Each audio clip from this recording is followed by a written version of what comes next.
presents. My work is stacking up on me. Call this evening's meeting of the Peoria City Council to order. Welcome H. Wayne Wilson and his listening audience at WCBU as well as Cable Channel 22. Madam Clerk, the council mics are open for roll call. Artis. Here. Councilmember Akeson. Councilmember Sear. Here. Councilmember Grayeb. Here. Councilmember Jensen. Councilmember Montalongo. Here. Councilmember Moore. Councilmember Euler. Here. Councilmember Riggenbach. Here. Councilmember Ruckriegel. Here. Councilmember Turner. You have a quorum present, Mr. Chair. Thank you, Madam Clerk. We'd like to invite everyone to join us and stand for a moment of silent prayer or silent reflection, followed by the Pledge of Allegiance.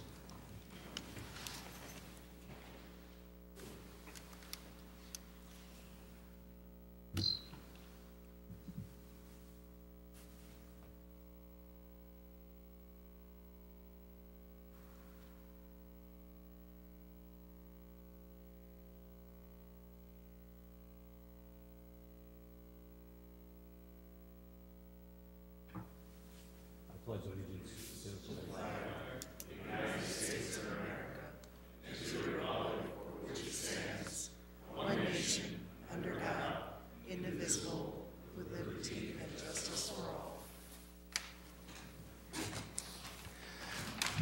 Looks like we have a couple proclamations this evening. We're going to start with the 170th anniversary of the Peoria Medical Society. We'll meet those folks right here in front.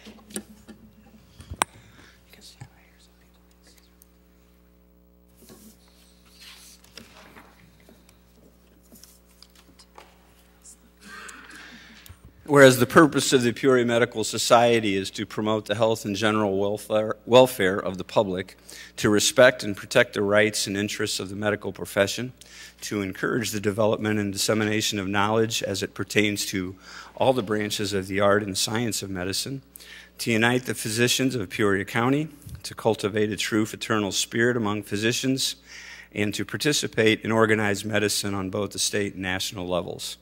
And whereas in 1848, Dr. Rudolphus Rouse organized the Peoria City Medical Society. Dr. Rouse was also instrumental in developing the Illinois State Medical Society and served as its president in 1852. Arriving in the Peoria area in 1832 as a trained surgeon from the Medical School of Philadelphia and New York, Dr. Rouse contributed greatly to the development of the city of Peoria as well as the field of medicine. And whereas the Peoria City Medical Society name was changed to the Peoria Medical Society, and the organization held regular meetings for the physicians in the area. They focused on sharing medical experiences for educational purposes, working with lawmakers to protect the rights of the medical profession, providing social activities, and supporting the physicians as they forged on with groundbreaking discoveries and treatment for the sick. And whereas Peoria Medical Society physicians assisted with the founding of the Heartland Clinic, which has grown into Heartland Healthcare Facilities, and provided support in attracting and staffing the University of Illinois School of Medicine in Peoria. Many of the Peoria Medical Society physicians volunteer at the School of Medicine and various medical clinics in the area. The Peoria Medical Society is also the oldest continuous county medical society in Illinois and still proudly serves its physicians. Now, therefore, I, Jim Artis, Mayor of the City of Peoria, do hereby recognize and celebrate the 170th anniversary of the Peoria Medical Society.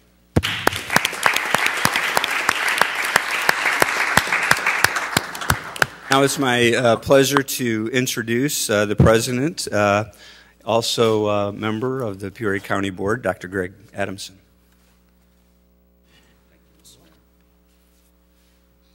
Thank you to Mayor Artis and the entire council for recognition of our 170th anniversary, 170 years of service to the county. We continue to advocate for doctors and for our patients to deliver personalized, compassionate care. I did want to give a shout out to President-elect Dr. Jen Thompson and also our Executive Director, Meg Williams, who's been the hub of the wheel for almost 20 years now. Thank you so much, Meg. And just one last reminder, this Saturday at 6, we're having a gala event at Packard Plaza with the Mark Twain Hotel. Chef Carlos is going to be providing excellent food from 225, and we're going to have a outstanding female vocalist, Stephanie Aaron, and a jazz trio providing music. So all are welcome. If you're interested, please contact Meg. Again, thank you, Mayor Ardis and Peoria City Council.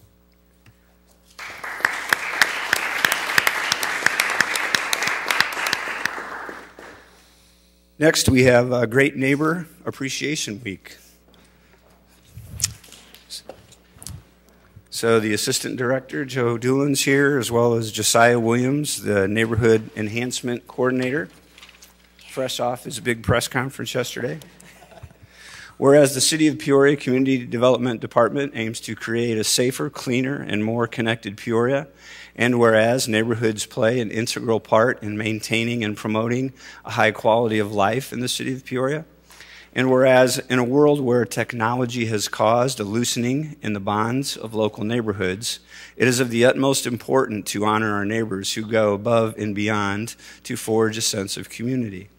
And whereas the City of Peoria Community Development Department is hosting the 3rd annual Great Neighbor Appreciation Week with a week-long celebration to encourage residents to reach out to their neighbors, create new friends, and express gratitude to those who make our neighborhoods and Peoria a great place to live. And whereas Great Neighbor Appreciation Week provides Peoria residents with opportunities to show their appreciation for their neighbors and to remind us of what it means to be a great neighbor. Now, therefore, I, Jim Ardis, Mayor of the City of Peoria, do hereby acknowledge the week of July the 9th through 14th, 2018, to be Great Neighbor Appreciation Week in Peoria, and call upon the citizens of Peoria and interested groups and organizations to observe the week by participating in the planned ceremonies and activities.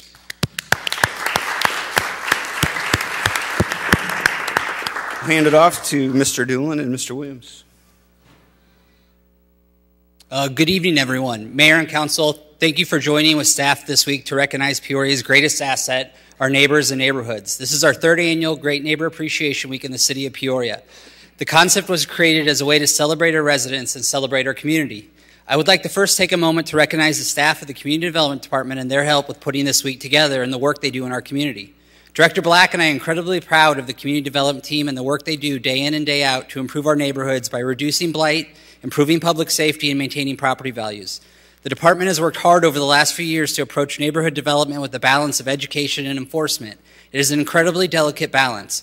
I would be the first person to tell you that we aren't perfect. We unfortunately have some property owners in the City of Peoria who refuse to comply with our basic codes, and on occasion, some issues fall through the cracks or we don't get to all the issues as quickly as we would like. In addition, our world is always changing, and we strive to adapt to those changes and improve efficiencies and develop more effective programs. Director Black and I encourage our staff not to be afraid to fail and be open to new ways of doing things. We can fix the mistakes made, and citizens will always have due process to ensure they aren't being wrongly accused. This week was created from that very notion of looking to do things differently to better serve our citizens. 3 years ago, our department undertook a major cultural shift. In order to achieve our goals, our first priorities need to be education and recognition of those who are following the rules. We got rid of the orange bait signs that never seemed to disappear even after the code violations were corrected. We started creating better educational materials for residents and started posting door hangers on properties that recognize them for a job well done. We started attending more neighborhood association meetings and hired 2 neighbor enhancement coordinators. We launched new programs such as 100 Blocks in 100 Days, Trash or Treat, and Coffee with Code. We partnered with Bradley University to better educate students on being a good neighbor and encouraging them to love Peoria. We have attended the Peoria Home Show, Kids Fest, the Peoria Riverfront Market, and many other events with the only agenda of promoting our great city. We created AppreciatePeoria.com to better tell our story and connect with residents. And finally, we created Great Neighbor Appreciation Week. This week is for staff and our elected officials to say thank you to all of our great neighbors all across Peoria. Being a public servant is an honor and a privilege. We appreciate the team that is created when residents and staff work together with the common goal of improving our neighborhoods. Thank you to the residents of Peoria for your love and passion of our city, and thank you for the support you show our staff and our efforts. Let's give a round of applause to our neighbors of the city of Peoria.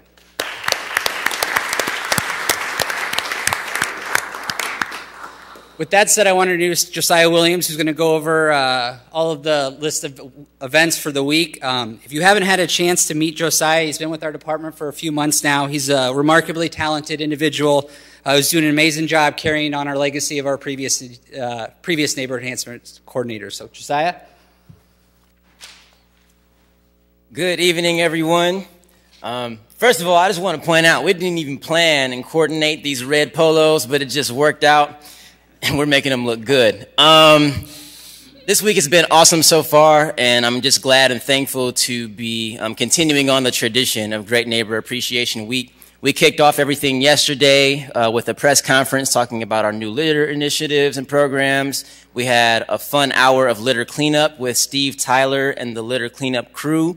Tomorrow we'll be continuing with our neighborhood association meet and greet. So if you're a part of a neighborhood association or a homeowners association, or even if you aren't and you just want to get some information and meet some new folks, we'll be right outside in between City Hall and the Peoria Civic Center from 4:30 to 6. The next day on Thursday, we have Cupcakes with Community Development, featuring cupcakes from around the city, local, small businesses who are excited just to kind of get their word out as well. So we're just happy to be supporting, and that'll be at Laura Bradley Park from 11 to 1. Thursday is also Neighborhood Business Appreciation Day. So we're going to take some time just to go around and spread some love and share some love with our neighborhood businesses. Friday is Code Encouragement Day, and then Saturday we'll be at the Riverfront Market.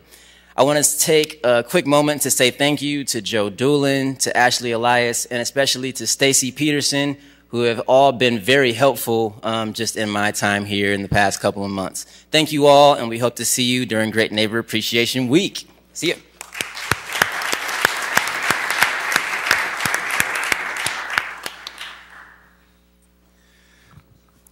We have one added element tonight. I'm going to ask Councilmember Ruckriegel to join me right now, and I'd also like to invite John Morris, the President and CEO from the Peoria Riverfront Museum, to maybe come down and join us here tonight. As he's coming down, I'll make a couple of comments. First of all, I think it's really hard to imagine this, but our Peoria Riverfront Museum has been open for almost 6 years now. As I said, Mr. Morris is the president and CEO, and I can see he's got some of his staff and a few board people here with us tonight as well. Thank you. The museum's had an outstanding year with over 17,000 school kids visiting the museum in the last year, and that included about 8,000 Peoria Public School students. That's every student in kindergarten through 8th grade. And they also recently celebrated their 1 millionth visitor. John's here tonight to give us an update on some of the excitement that they have planned for everyone in the coming year, which he will, I'm sure, tell you that they're calling it the Year of Invention.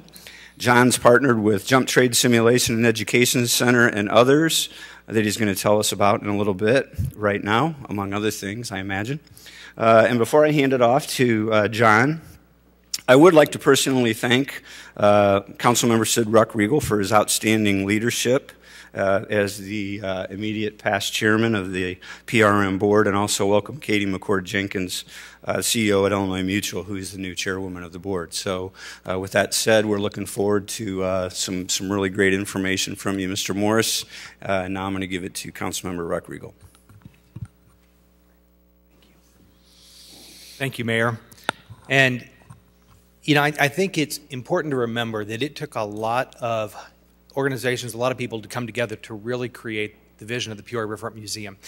And the city was one of the leading voices for that. Without the city laying the groundwork, the Peoria Riverfront Museum would not be in existence today. And about 3.5 years ago, we started to look at what some of those forward numbers might be, and the number 1 million visitors, where would that ever hit? Started to do some calculations. And hopefully everybody has heard already that just about a week and a half ago, we hit our 1 millionth visitor. And kind of exciting that those numbers keep on growing even more. July 9th, by the close of July 9th, we were 1,006,776 people. In those early days, we talked about the economic impact of what the Peoria Riverfront Museum could do, because traditional thought would be the museum only sort of has a small pool. It might serve a small area of the community, and that's not what the Peoria Riverfront Museum is about. As the only multidisciplinary museum inside the country, we promise an economic value to the city, and I think that we see that dramatically through the numbers. If we look at where we pull from, and those over 1 million people, 48% of those people are from the city, 12% are from the county but outside the city, 33% of those then come from the rest of Illinois, and 7% of those visitors are coming from out of state or out of country and visiting the Peoria Riverfront Museum. If we take that to a little bit smaller level, if everybody kind of thinks back to just a little bit ago when we were having that Titanic exhibit, Titanic brought visitors in from over 19 states and 37 counties in Illinois. 260 zip codes within the country, and we hit 44,000 visitors for that one exhibit alone, with an economic impact of over $2 million for the city and the local economy. So I think that those early promises that we talked about that could be the result of collaboration happening within much organizations really came to pass. One of the other things that we talked about was really the community involvement, making it a place for the community. And I think what John is going to be talking about is extremely important along that way. And I will just kind of tee that up by saying that some of the numbers that he shows for the Every Student Initiative are going to show a 400% increase in our students going through the museum. So with that, I will turn it over to John. John, thank you for all of your work that you've done since coming on board a little over a year and a half ago, and look forward to many, many more years.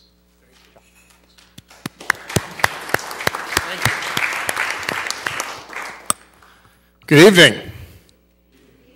That's meant to be responsive. Good evening. I see APSCO in the house. APSCO is handling our Peoria Riverfront Museum app right now. Thank you very much. Good to see you. Mr. Mayor, members of the City Council, this is the first time I have spoken in this chamber in a decade.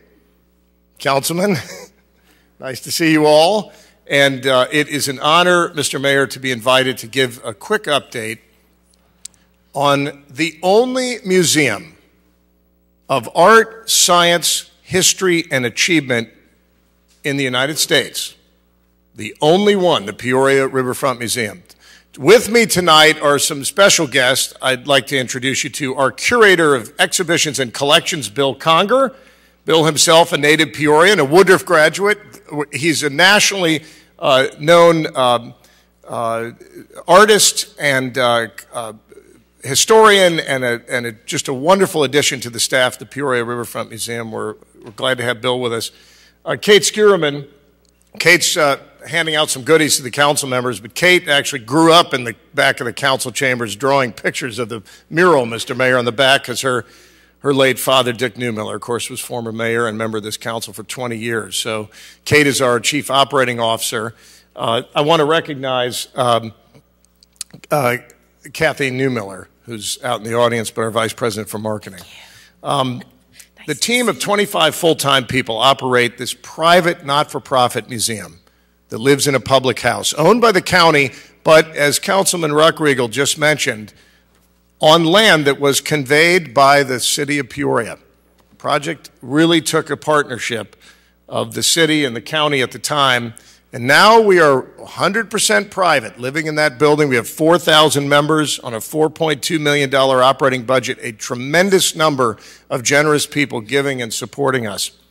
And we are bringing things to this community that are unprecedented, and get ready for more. I'll tell you a quick story. Right now, in the galleries of the Peoria Riverfront Museum, we have mythic creatures, dragons, unicorns, and mermaids. Has anybody here seen the exhibition yet? Anybody been down?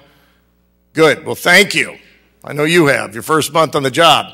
Well, that exhibition is here in town from New York City, from the American Museum of Natural History. And it really gives me great pleasure to introduce one more person who's with us tonight. And she is our partner. She works out of New York City, and she represents one of the great museums in the world, the Night at the Museum, the American Museum of Natural History, Jennifer Chow. And Jennifer, her first visit to Peoria. Let's give her a Peoria welcome. Jennifer and her colleagues in New York have helped put together this extraordinary exhibition, which is drawing tremendous crowds that have now, as you just heard Councilman Ruckriegel say, exceeded 1 million visitor experiences since 2012 when we opened. In that exhibition is a unicorn, and I was a little girl on a tour recently, and I said to her at the museum, I said, "We have a full-size unicorn in the museum." And the little girl says, "How do you know what a full-size unicorn looks like?" I said, "Well, you'll know it when you see it." We've got a 17-foot dragon and mythic creatures from the mermaids to the kraken. Where do these ideas come from in literature? In every culture in the world, there's some kind of myth. The Peoria Riverfront Museum constantly changes new exhibitions and uses our permanent collection of 15,000 objects of historic importance and artistic beauty and scientific history, combined with a planetarium with a 40-foot dome that you can see 6,500 stars, more than you can see anywhere on Earth in nature. You can see on the dome of the planetarium, one of the great planetaria in the Midwest. And the greatest movie screen, 70 feet. Has anybody ever seen a movie at the Peoria Riverfront Museum? Anybody? Good. One of the greatest movie screens in the Midwest. We rotate educational exhibitions and some commercial films. We have Jurassic World right now, and makes sense with the dinosaurs, the museum theme. And we've got great art films and film noir, Steve Tarter. It's coming. Your favorite. But the mayor mentioned it, and I want to tell you about something that we are going to do. We are pooling all of our resources, and in the year 2019, we believe the time has come for not just the museum, but Peoria and the whole region to talk about invention. Now, invention is a little bit different from innovation. Invention is originality. Invention is Thomas Edison and the light bulb. Innovation is adaptation. Steve Jobs and adapting the Sony Walkman and the MP3 player into the first iPod. Invention is something that Peoria has done and we must do in the future as we create a new economy and we grow the businesses of the future. And we particularly will be talking to young people, but people of all ages, when we bring in a lineup of exhibitions meant to spark interest in invention. We're going to talk about the 10 medical inventions that changed the world. We'll have the first time in our history we will collaborate with the medical community here to bring in internationally important artifacts and up-to-date scientific breakthroughs in medicine. Right along one of the greatest waterways, the third highest trafficked waterway in America, behind the Mississippi and the Ohio, the Illinois River. Along this great Illinois River grew up the most significant art form America has actually ever invented. We didn't invent oil painting, we didn't invent bronze sculpture, but we invented this, and it's the art of wooden waterfowl decoy carving. Now, we've seen these decoys around, all of us have seen them for years, but we really lead the world in that form of artistic expression, in the invention that allowed people to bring sustenance from the sky. The most inventive toy ever is likely the Lego. Every child has played with Legos, has created some invention with the Lego, some architectural invention. We are bringing the leading Lego art exhibition in the country to Peoria in summer 2019. And get ready. There's going to be Legos everywhere. Finally, I need to mention that probably the greatest inventive genius of all time was Leonardo da Vinci. And the Peoria Riverfront Museum, and by the way, SEFCU is helping us bring, with a major investment, the Lego exhibition. The Bielefeld Foundation, Illinois Mutual, Dr. and Mrs. Alan Campbell, and others who are stepping forward are going to help us bring the leading Leonardo da Vinci inventions exhibition that there is in the world today to Peoria, Illinois in the fall of 19 and winter of 2020. We're very excited about it. This exhibition has traveled all over the world. So your Peoria Riverfront Museum, at the heart of our great city, is bringing as much as we can, curating as many great moments of inspiration as possible. I want to mention that we're calling all this the Year of Invention. So the fact that you happen to be here in the council chambers tonight, and ladies and gentlemen of the City Council, we are going to work hard for what your goals are for this city, to grow the economy and the entrepreneurial spirit of Peoria, Illinois. And I ask you to go out and help us do that. Brag it up. This is our museum. Now, last thing I need to mention is that as a multidisciplinary museum, we have an extraordinary relationship with the greatest multidisciplinary museum probably on earth, the Smithsonian Institution. We are an affiliate of the Smithsonian's. We borrow from their collection. We have sent tours to the Smithsonian. We were one of the earliest in the country. Actually, Kate Skierman helped set that up years ago. One of the earliest affiliates of the Smithsonian. I plan to do more with the Smithsonian on behalf of my board, Katie McCord-Jenkins, our new board chair, and our 21 volunteer leaders of the board, who last year collectively contributed $330,000 between themselves and their businesses. Our board privately contributed to support this museum. We plan to do much more with the Smithsonian, but I need to conclude on this note. All of you on the City Council do other things. You have jobs, you have employment, you have families, you have other civic roles. You sit on boards, you volunteer in your neighborhoods, and I've respected that about the City Council for years. One of the things that makes the City Council so great is that you know us. This is not the only thing you do. You know us. You're a part of us. Sid Ruckriegel, who the mayor introduced earlier tonight, just concluded 6 years in one of the things that he does outside of his council role, and that was the board of the Peoria Riverfront Museum, a private board. But Sid helped really lead the way on a lot of things, including the reinvigoration of our relationship with the Smithsonian Institution. Now, once upon a time, there was a guy named James Smithson, and he lived in Great Britain. James Smithson never visited the United States, but he loved this idea that this new country, early on in the 19th century, the early 1800s, had been born in a spirit of freedom, had rebelled against his country, but he loved it. And he said, I'm going to leave my considerable fortune to support this new country, the United States. And so when Smithson died, his entire fortune went to create an institution called the Smithsonian Institution. That's where it gets its name. So I have taken it as my prerogative in working with the officials of the Smithsonian to create an award called the James Smithson Leadership Award. And over the course of my tenure, and hopefully in years to come, we will be recognizing people that really step forward and make a difference to help inspire people, like James Smithson felt was a great thing that this upstart country of ours was doing. And so the first recipient of the James Smithson Leadership Award I gave last week, but I wanted to re-present tonight, and actually in cahoots with the mayor, we talked about this a little bit, and others, and Bill Conger, if you could bring this over.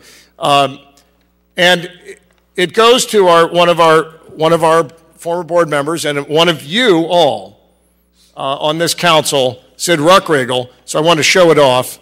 We had a private donor support the creation of this thing, but this was presented to Sid Ruckriegel, and he doesn't know, but I absconded with it.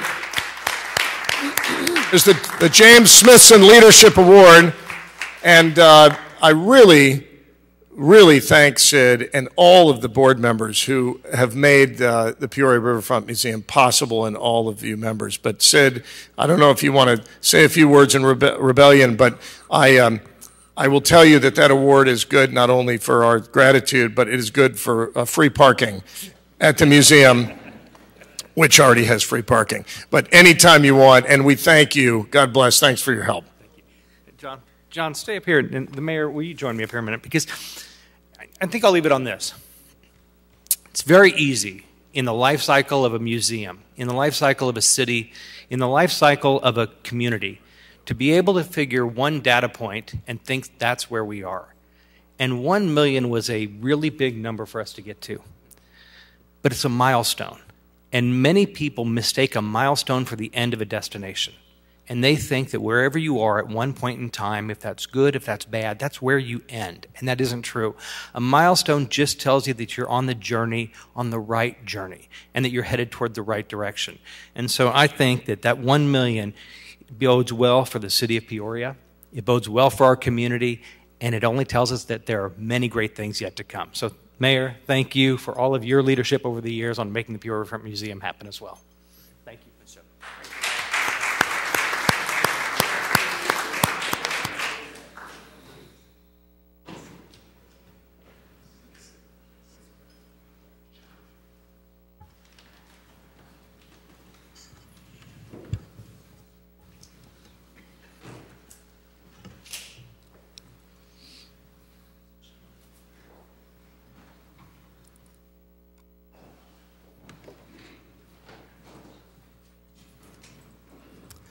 Councilmember Graham. Thank you, Mr. Chairman. That was a great presentation, and I have to be thinking a little bit about former Mayor David Ransburg. I know he'd be proud of this presentation tonight, John. He did so much to help make the museum a reality and worked very hard on it right up to the end. So thanks for coming. Mr. Chairman, I move to approve the minutes of the Joint City Council and Town Board meeting held on June 26, 2018, as printed. Thank you. Seconded by Councilmember Turner. Are there any corrections or changes to the minutes? Seeing none, please cast your ballots. The motion passes unanimously. Thank you. Madam Clerk.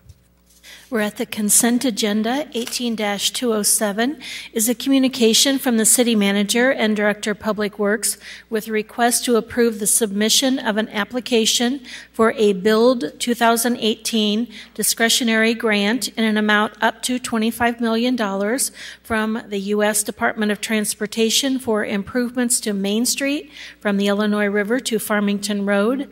18-208 is a request to approve change order number 2 for a second 1-year extension of the concrete repairs contract 2016 with Horwitz Concrete Company, and to authorize the city manager to execute the change order for a total budget amount of $100,000. 18-209 is a request to approve the second amendment to the landfill agreement, and 18-210 are appointments by Mayor Ardis to the Transportation Commission with a request to concur of Michelle Nielsen and Michael Breitbach.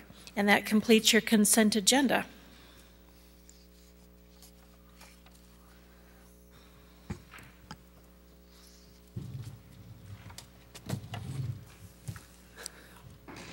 Any items to remove from consent this evening? Councilwoman Moore. Thank you, Mr. Mayor. Items 18207 and 18208. Okay. 207, 208. Thank you. Any other items to remove from consent? Seeing no lights, I have a motion to approve the remaining items. Councilman Euler, seconded by Councilmember Ruckriegel. Please cast your ballots. That motion passes unanimously. Madam Clerk. 18-207 is the Build 2018 discretionary grant in the amount of $25 million. I think the manager wanted to make one point on this one. That's Councilwoman Moore. Thank you, Mr. Mayor. Yes, this is a grant application that we are moving forward with. The Build grant is the U.S. Department of Transportation's Tiger program. They've converted it to a new program name, so it's very similar to the Tiger program, the Tiger grant program that was. We were successful in receiving a grant for the warehouse district. So the intent would be that we would apply for this grant that would address Main Street from the base of the river up the bluff and then out to Farmington Road past Bradley University's campus to Farmington Road where it would terminate at that point in time. It is a request of $19.5 $24 million, of which $19.2 million would be federal funds, and then we would have a local match of 20%, or about $4.8 million. I think there were some questions that some council members had about where those funds would come from. This would be something that obviously, as we proceed with this grant, if we're successful, what we're saying is that we're pledging our support of this grant to move forward, and that we will fund the local share with the intent then of funding that as we proceed. And as the council communication outlines, what we tried to lay out in here was that that funding can come from a number of different sources. Thank you. Councilmember Moore. Thank you, Mr. Mayor. That's exactly what I was going to ask City Camp Manager to do, is to bring us some concept on what's happening here. I was fortunate enough to sit in a meeting with my colleague, Councilman Graham, since this would affect both of our districts, and we received a presentation. I was very excited about what I saw, what I heard is happening, that it's going to expand from the riverfront all the way through Farmington Road, an area that is highly traveled. If anyone's been to Bradley, know about Bradley, or even the Avantis that's over there. So I wanted to just just lend my support to this. If anyone has any additional questions as to how we plan to finance our portion of it, well, that's how you plan your budget at home. You plan for it. If we had to write the check today, it'd be quite impossible. But this request is only to submit the application. It doesn't commit us to any funding. If we can't fund our share, we don't get the other part of the money. So with that, I'd like to move for approval. Okay. Unless my colleague had something to mention. Okay. Motion to approve, seconded by Councilmember Graham. Comments, Councilman Graham. Thank you, Mr. Mayor. I think one of the things that we have to keep in mind is Main Street, virtually from Water all the way up to Laura Bradley Park, is pretty much at the end stage of its life, if you will. So eventually we're going to have to repair Main Street, which is such a vital corridor in our city, and this is an opportunity for us to secure, if we're successful, and I use a subjunctive mood, I don't want to raise expectations too high, 80% of this amount would be coming to us from the federal government. Last I looked, the people in Peoria paid taxes not only to the state and local governments, but also to the federal government. And I really think that one of the most exciting things about it is the manner in which this would unify some of the great developments we already have in the city of Peoria, and help to stimulate all of them, from the central business district to high-density residential neighborhoods up on the bluff. Bradley University, our fourth biggest employer. The hospitals, which have spent billions. Medical is now our #1 employer. We've got the new OSF headquarters going in a stone's throw away from hopefully the new Main Street, with 750 people working there. And it all helps to integrate and provide continuity to the warehouse district, Peoria Riverfront Museum, the riverfront in general. And I think that it's a real winner. So eventually this is going to have to be done, but this will defray a lot of the expense in out years if we're able to get this grant. Director Reese, we're going to do everything we can to enhance the possibility that we would be able to get 80% of the amount of money required to fix this decaying stretch.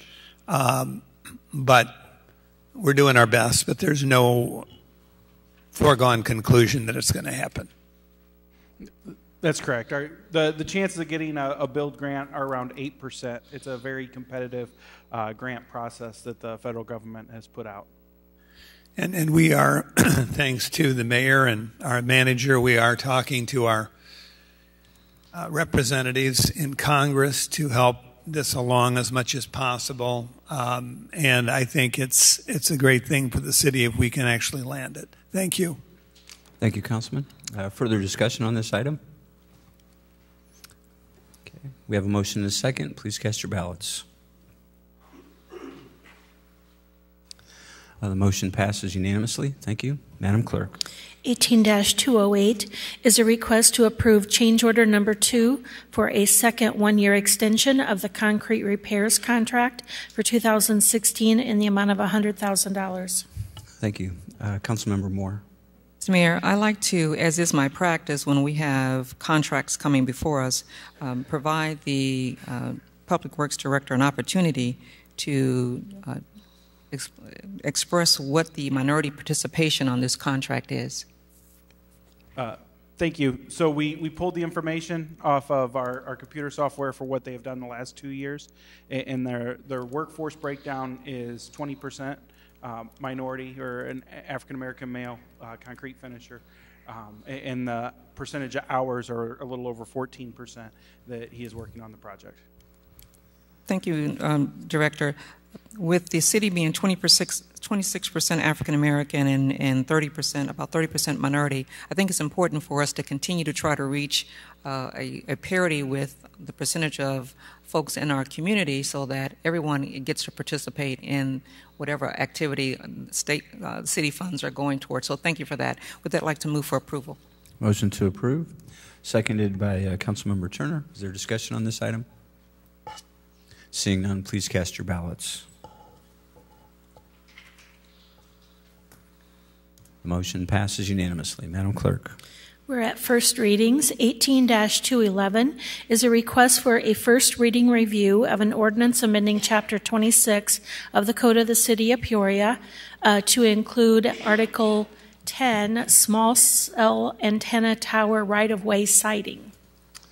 Director Black, did you want to take or Director Reese going to take a shot at this one? Sure. Thank you. This first reading before you tonight, the state of Illinois passed or signed into law that small cell towers or antennas were legal in the right-of-way, and it is enacted as of August 1st, and it's a opportunity to enhance 5G networks in cities or make them set up to handle 5G network systems. What we have is we have to have something passed by August 1st in order to collect revenue on those towers as they go in.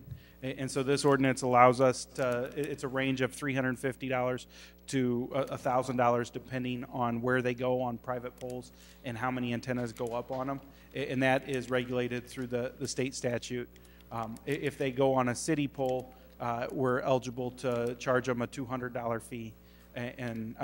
But we do have some criteria that we are able to, and attached in the packet was some of the stuff that Denver had done. Denver's a little different because Colorado doesn't have the same state statute as we do in Illinois. But what it gives us the opportunity to do is control the aesthetics, especially in historic districts for these small cell towers. We can also regulate some of the ground-mounted equipment spacing just to make sure that it's safe, and then also regulate some of the stealth and aesthetics of the antennas themselves. An example of this would be if they went down in the warehouse district, where we just put up ornamental poles, that we could require them to make it blend in with that neighborhood more so. There are 6 of these already in the city that the state has allowed on Ameren poles, where we don't have a whole lot of authority under the statute to regulate it. But we're working on coming up with an aesthetic plan once this is adopted. Thank you. Questions, discussion. Councilman Graham. Thanks to this city council, we dodged a number of bullets that were aimed at the heart of the 2nd District. We stood tall. One of the issues ended up in federal court. We worked out an accommodation. We have our cell phone towers being run by multi-billion-dollar corporations. And of course, what they want to do is maximize profit. It's like any type of organism. It wants to survive. It wants to flourish.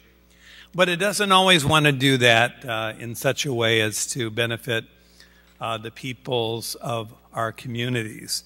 And I like the part of this council communication, my fellow council members and Director Reese, I don't know if you wrote this or not, but you have down, this ordinance seeks to deter installation of excessively large or unsightly equipment. And boy, when this first started, we got some real interesting hair curlers put up in the city of Peoria before we got a handle on regulating this particular issue.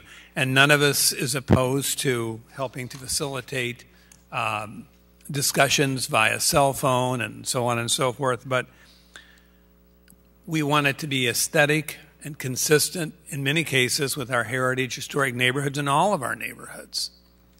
What they wanted to do up on West Main was unacceptable. What they wanted to do in a neighborhood on the Rebound, the Heart of Peoria Neighborhood Association, was unacceptable as was proposed, and we wrestled the Goliath to the ground, and we won. And I think that this development at the state level would appear to be a step in the right direction, although I don't think it's as good as it could be.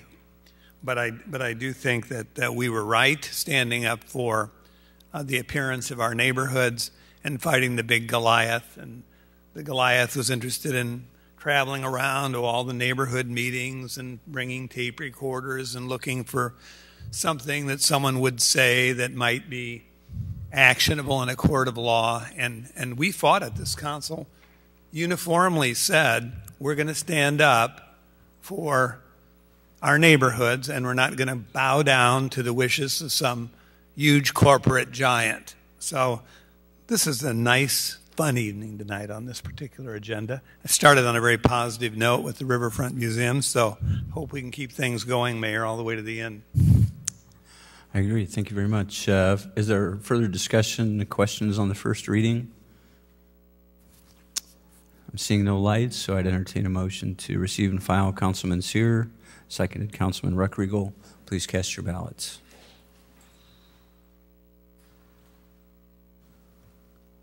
That motion passes unanimously. Madam Clerk. 18-212 is a communication from the city manager and the Community Development Director with a request for the following. A is to approve a contract with the Salvation Army Peoria to operate a rehousing program that provides rehousing services to tenants living in properties designated as unfit for human habitation by the Community Development Code Enforcement Division. And for A, I will call your attention to a yellow handout that is a replacement agreement.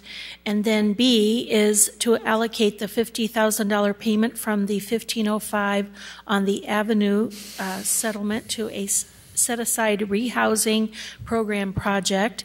C is to assign all future criminal housing management fine payments to a set-aside rehousing program project for sustained program funding. And D is a first reading review of the ordinance amending Chapter 5, Sections 5-294 and 5-264 of the Peoria City Code pertaining to designation as unfit for human habitation and criminal housing management. And we're looking for separate motions on these. I think this is a first reading review of all four items, so one motion to receive and file at the end if that's what the council wishes to do. Council Leist, did you want to add anything to this first reading? Your Honor, not to the first reading. I believe that item A was seeking to approval of a contract. So it seems to me that calls the question that probably needs to be voted on separate from the first reading, which is a receive and file. So we'll do three separate motions and then a receive and file. That's fine. Thank you. Okay. Thank you. Councilman Graham. Director Black, Esquire Leist, we have a yellow walk-on here, and if you could please explain the significance of this yellow walk-on. Whoever wants to do it, I've spoken to both of you about it today. Thank you, Councilmember Graham. We did provide a change in the agreement. There was a section added, staff added Section 8, which added a non-discrimination clause in the agreement, just for purposes of clarity's sake. And however, the code, the city code in Chapter 17 already provides for any housing situations there can be no discrimination based upon any discrimination, any invidious discrimination relative to the provision of housing. However, just to make clear what there was some question about from council, there will be no discrimination, and so therefore we specifically incorporated the provisions of the code into the agreement. Yes, and this organization has a history, and it does have a religious bent, and if we're going to be doing business with them, they need to realize they have to serve everybody. So I appreciate the work done on this. Thank you. Okay. Any other questions or discussion? Councilman Regenbach. Thank you, Mr. Mayor. And this is over all four items at this point, right? Or do we want to just focus on A right now? Yeah, we're focusing on A right now. Then I'll wait and address the other item. Further questions on item A or a motion? Councilman Gribb? A. Motion to approve, seconded by Councilmember Sear. Seeing no further lights for discussion, please cast your ballots.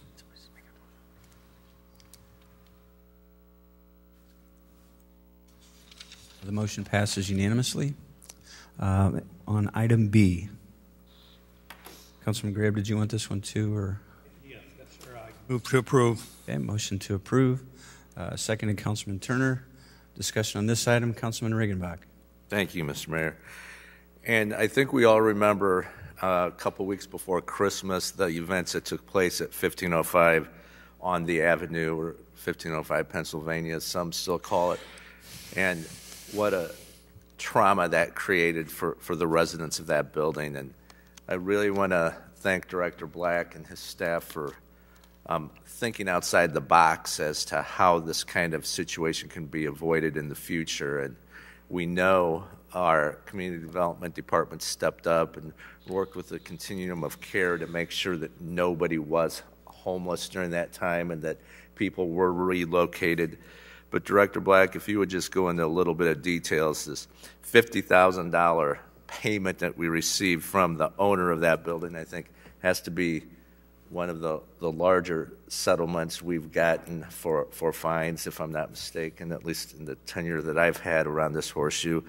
But explain to those listening the impact of how we're going to reuse this money to prevent situations in the future.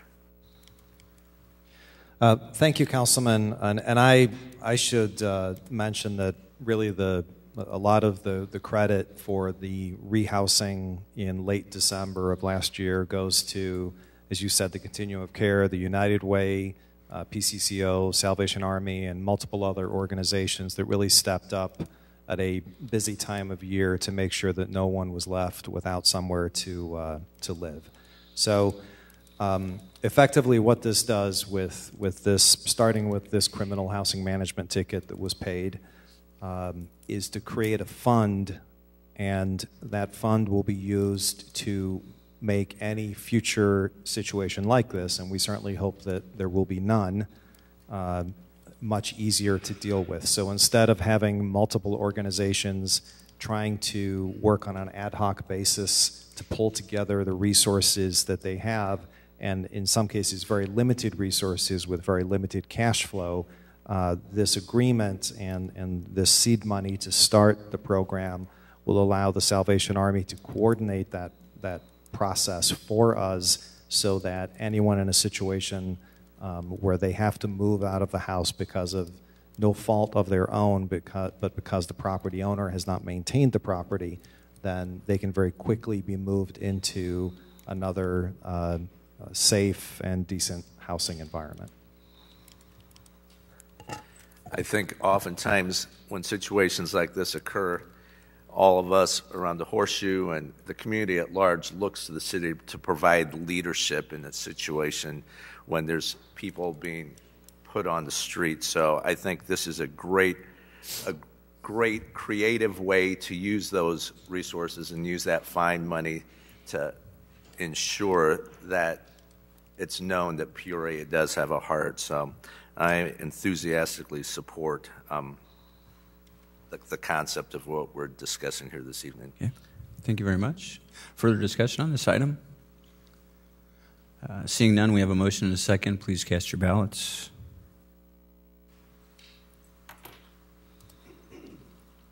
The motion passes unanimously.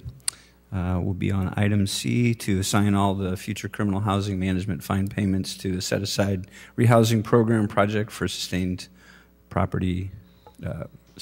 program funding. Councilman Gribb. Move for approval. Motion to approve, seconded Councilman Ruckriegel. Is there discussion on this item?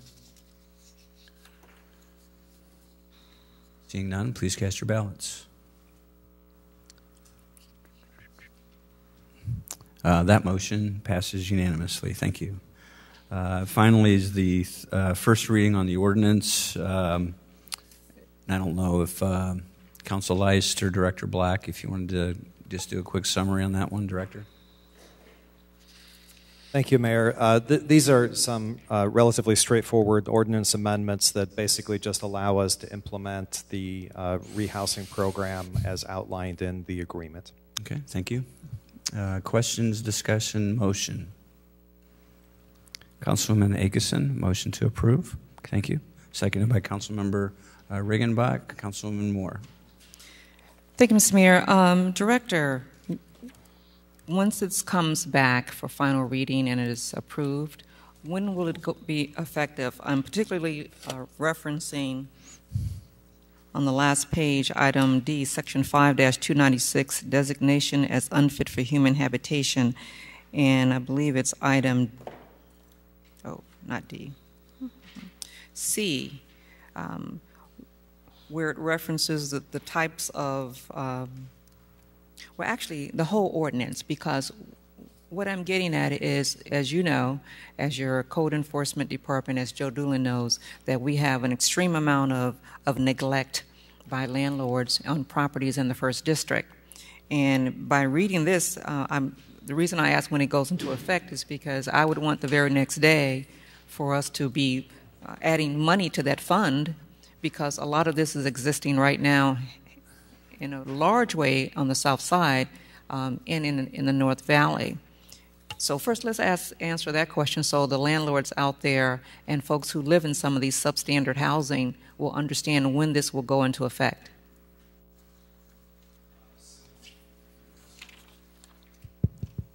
Councilwoman, assuming that the council adopts this at the second meeting of this month, then it would go into effect immediately upon passage. Outstanding. So in these situations, are we providing the landlord an opportunity, I believe it's at 72 hours, to correct the violations? That is correct, yes. And so after that time, am I to understand that if that violation is not corrected and it becomes now safe and sanitary, that individuals who are displaced will be able to access the money in these funds to be housed somewhere else temporarily? That is correct, yes.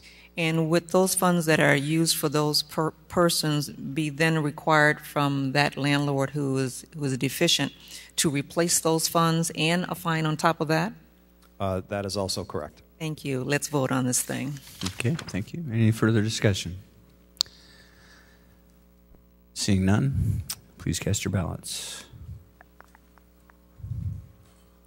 The motion passes unanimously. Madam Clerk. 18-213 is a request to reinstate the TIF-funded housing programs in the South and East Village Growth Cell TIF districts for 2018. Councilwoman Moore. Thank you, Mr. Mayor. There were a couple of questions that I had for Director Ross, Director Black, who answered those questions, but I'll bring them up just for the council and others to hear. My first question was relative to the second start item, that this would come back, should it be approved, it would come back to council on the 28th. And my question was, when will those applications be available for someone to be able to make application? If you recall, let me back up a little bit. What this is, the council had approved funding to come out of both the East Village Grove Cell and the South Village TIF of $150,000 for homeowners in those areas to be able to do exterior improvement, and that would be matched to offset some of their costs by this fund. And if you also recalled, this program was put on pause because of lack of a staff member to facilitate the program. I'm thankful that we have seen the error of our ways and we have brought this back to us. But what I would like to do is have a consideration from this body to, if you read in the communication, it indicates that funds would be drawn down, that we would put out an RFP to bring someone in to facilitate this program for us, because we don't have the staff to do it for ourselves. And that the money to pay those individuals would come from the $150 that was set aside. Okay. And I would recommend that not be the case, that $150 stays $150 that the community can access, but whatever the additional amount that the RFP comes back and the lowest bidder is awarded, that fund is an additional amount that comes from the TIF. In talking to my colleague, Councilman Greb, we would share that cost. So, for example, let's say the cost to do this was, I'm going to make up a ridiculous number, $1,000. Then $500 would come out of the South Village TIF, and $500 would come out of the East Village Grove Cell. So we would share that cost until these funds are diminished or the program is over, because there's only $150,000. So the applications would be available, I believe, the very next day. Is that correct, if it is approved, Director? Thank you. And the other thing, in addition to, for your consideration, and the Corporation Council would have to let us know how we would facilitate that change. The first change would be that, and we could bring that back once the RFP comes back, if there's additional funding that is needed. We could always bring that back. Is that correct? To pay that contractor after it's awarded or before it's awarded? That could be done, yes. That can be done at a later date? It would have to be. Well, we won't know what to appropriate until that comes back, so thank you.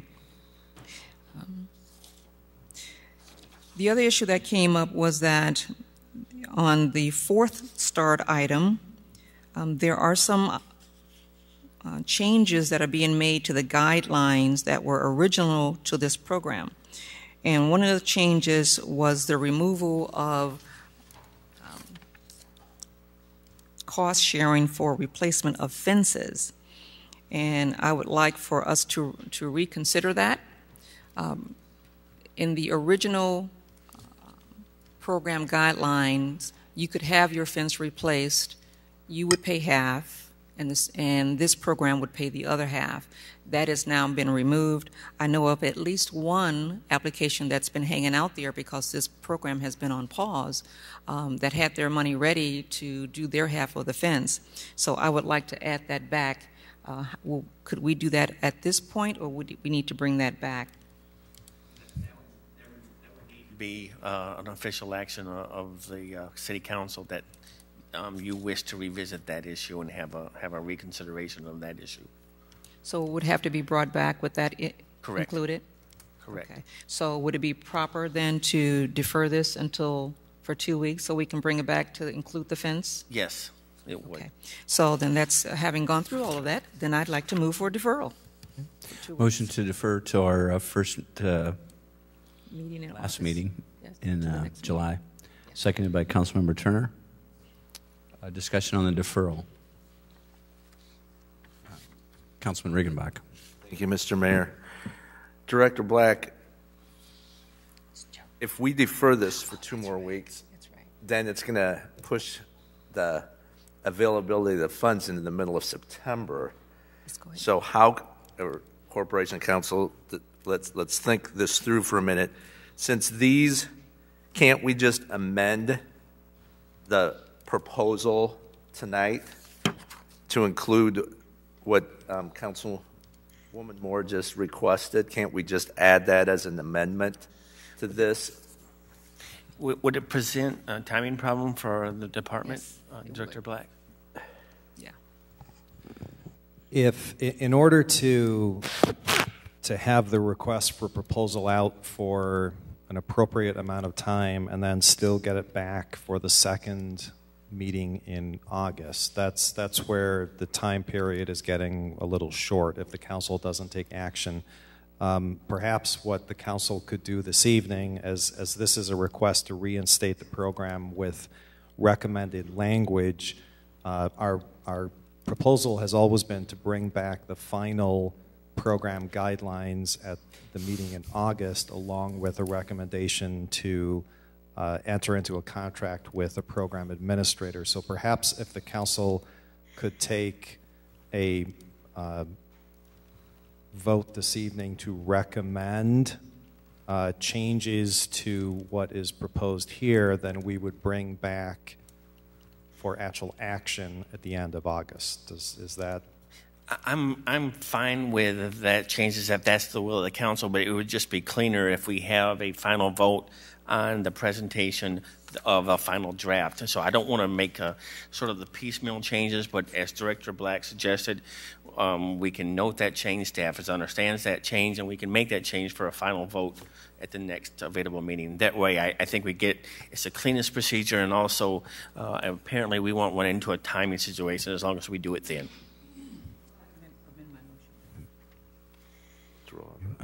Deferral. Councilman Riggenbach, you still have the floor. Thank you. I'll yield in just a minute. If I could just make a couple comments regarding specifically the East Village, because there's been a lot of consternation in the neighborhoods, I think, that this program's going away, that this is smoke and mirrors, describe it how you will. But I think it's very important that this vote takes place tonight, that the will of the council is that these programs are important to these neighborhoods, and we recognize that. Clearly, that the getting it right is our priority here. So we have not had this on hold for lack of a will of the council, but I think staff has been working, whether it's with consulting general contractors, even working with our friends at LISC.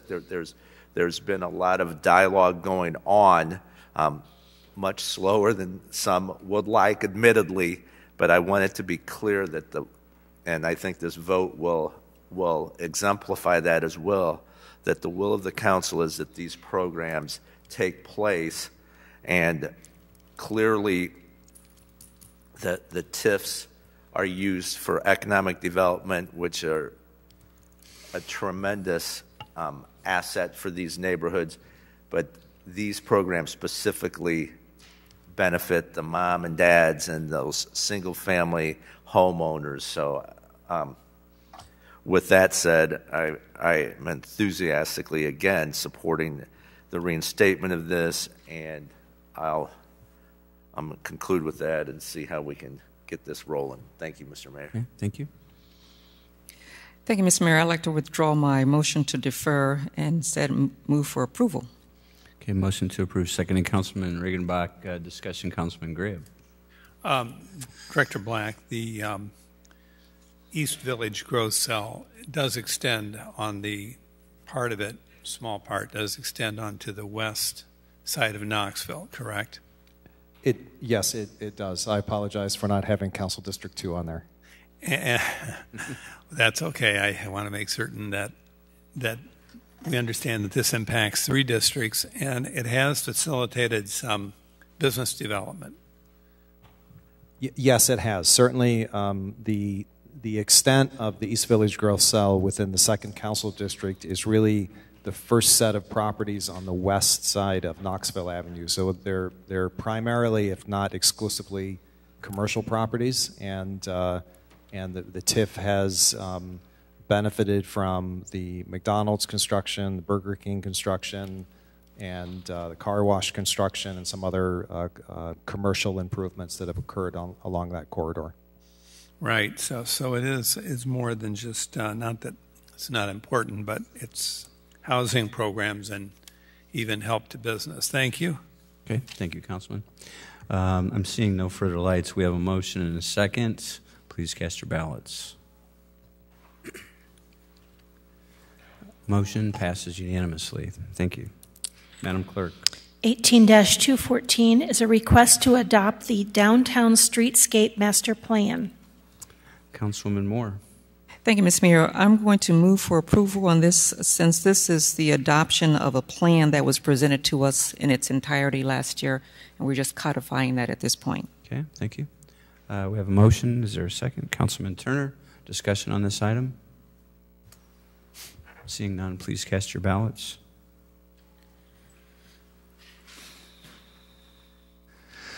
That motion passes unanimously. Madam Clerk.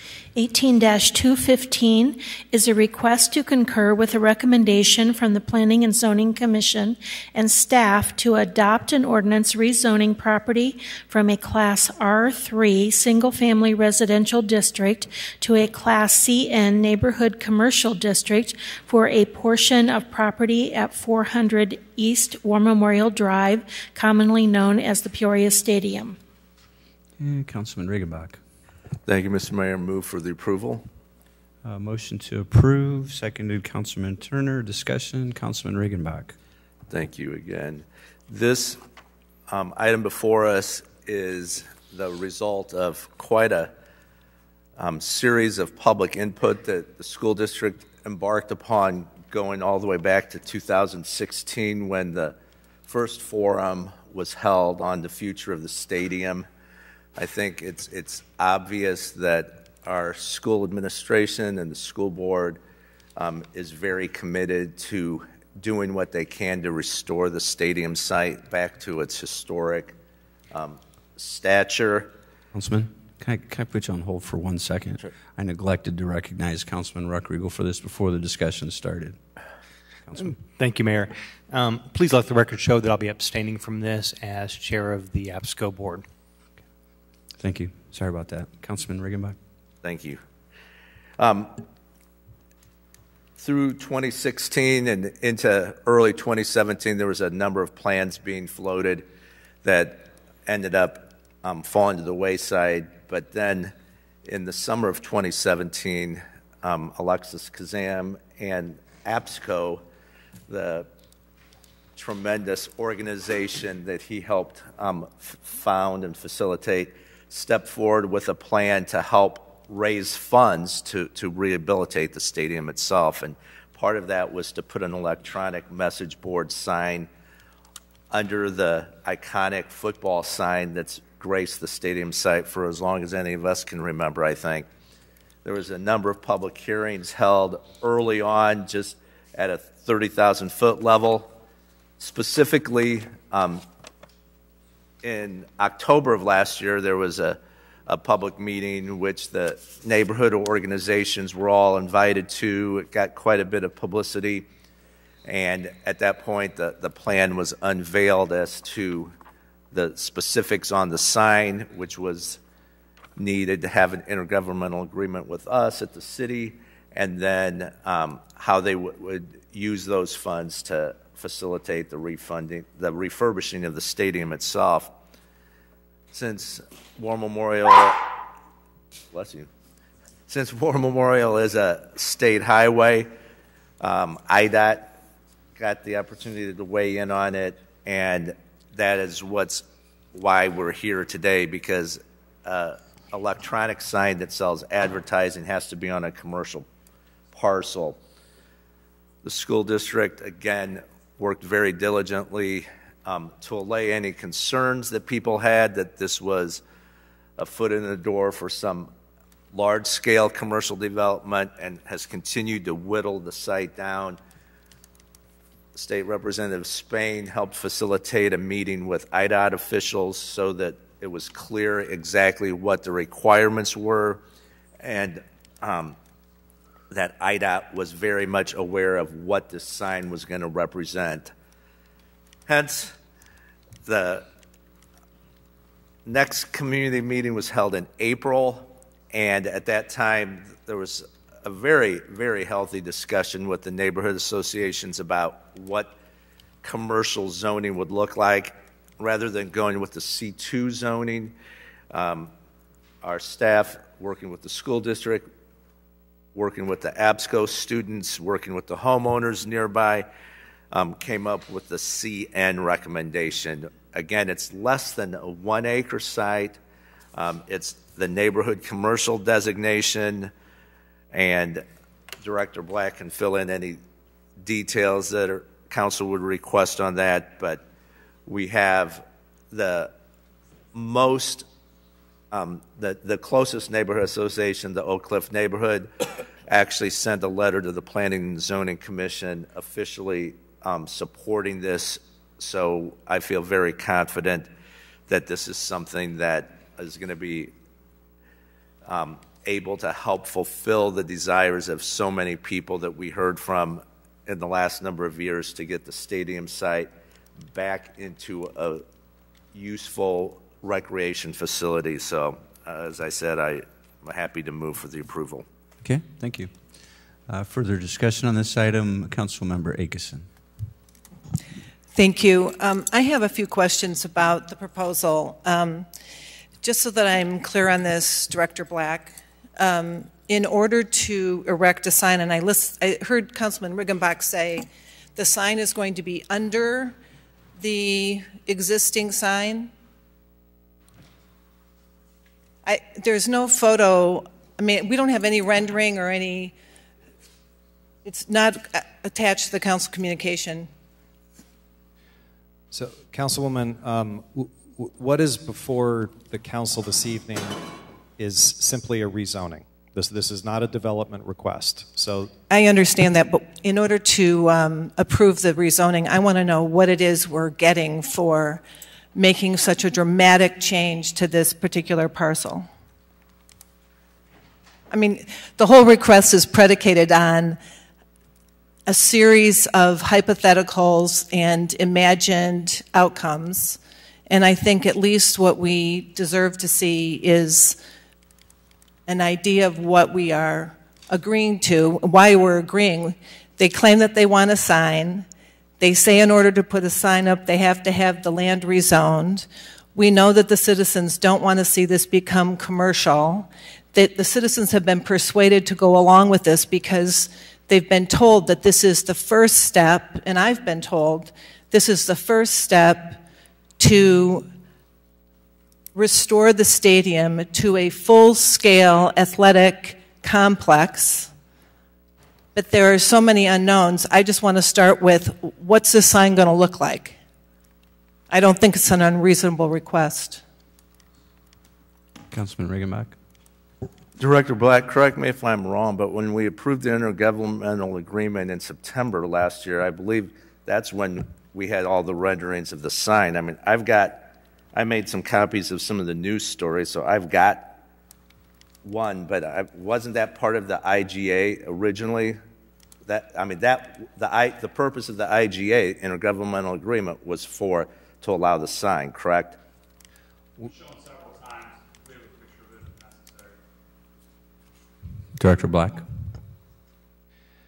The sign, and I understand the concern here, but the sign application itself, under the agreement that the city has with Peoria Public Schools, and the sign on itself very well may just be an administrative approval. So the council can't condition the rezoning of a parcel based upon what might be built there. That would be contract zoning. And so the question before the council is the rezoning of this 0.77 acres of land to a CN designation. As with any rezoning, what then happens with that newly zoned parcel is entirely up to the owner of that parcel within the parameters of what the zoning ordinance would allow.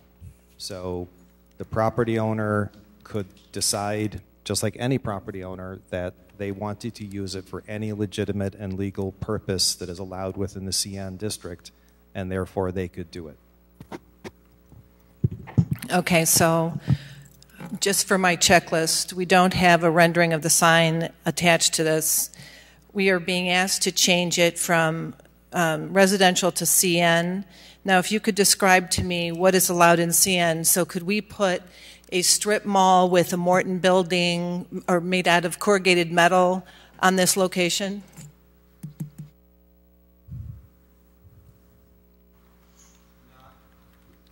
Not within the CN district. There are some limited design requirements that are found within CN. In terms of a strip mall, it is a commercial designation. And so most of the smaller commercial uses would be permitted within a CN district. Mr. Mayor, thank you. So a small strip mall could go in this location, correct? Yes. Okay. Okay, so, and at this point, the school district has said that they are going to build a small building to sell spiritware.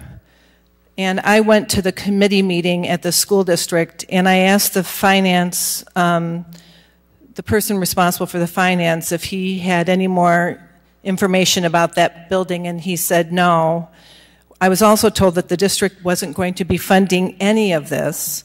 So I'm very uncomfortable. I am super uncomfortable with the way that this is all unfolded. I'm not even sure about the concept of raising funds in this manner. I know that the Aldi building has been sitting empty, and I was talking to another council person this afternoon, and I said, gosh, if we could repurpose that Aldi building, let's turn it into a workforce development space, let's put a sign there, let's do some advertising there. I'm at a loss as why we have to go down this road until we have more details. And apparently at the April meeting, I was out of town celebrating one of my son's birthdays, but I was told that there were some promises made during that meeting, and I'd like to find out if I could get those questions answered, and I don't know who would be the right person to answer that, Mr. Mayor. It has to do with some sort of promise that the rest of the parcel of the property would never become commercial, and I don't see how that is legally possible. And maybe Corporation Counsel Lice could address that, or maybe Director Black was. If you were at the meeting, Director Black, or if Councilman McGregal, I just need to know more about that, because I've had several constituents call me to say that was a promise condition. I don't know that I recall that specific promise or statement being made. I can tell you that the City Council, through the rezoning of this portion of the parcel, can't condition the future of the rest of the parcel. I suppose the property owner themselves could put a restriction on the use of the rest of the parcel, but again, I don't recall that as part of the conversation at the public meeting. Mr. Mayor, thank you. So again, one of my concerns is that, you know, zoning is very complicated, and the average citizen doesn't understand all the nuances of what happens, and I certainly don't. And I know that there are, you know, many qualified attorneys in town that defer all these questions to people who practice real estate law primarily.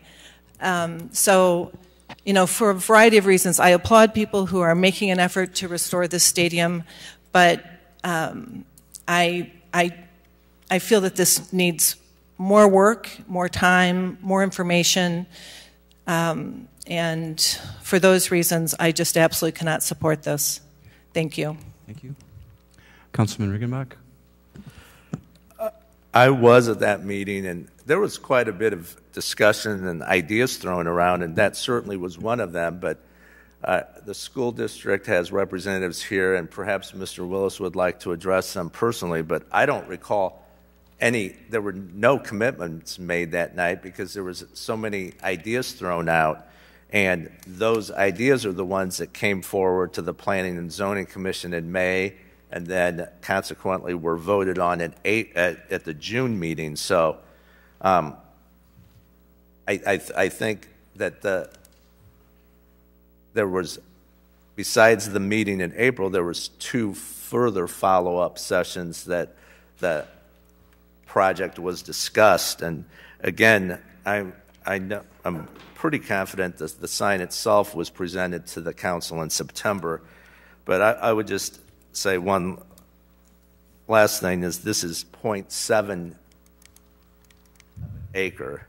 So the parcel itself is small, and it is for a specific purpose, and at some point we have to trust each other here, and the school board has repeatedly made the commitment known to do what they can going back to 2016 to get the stadium site back to the standards that we all expect. We've got people in the audience here committed to that cause, and I wish them Godspeed, and I'm going to vote yes. Okay, thank you. Councilwoman Akeson. Thank you. So just one more follow-up. I appreciate what Councilman Rodriguez says, and I think that absolutely we want to be able to work with the school district. It's very disappointing when we, find ourselves at odds with what's going on there. I would prefer to be walking lockstep in unison with them.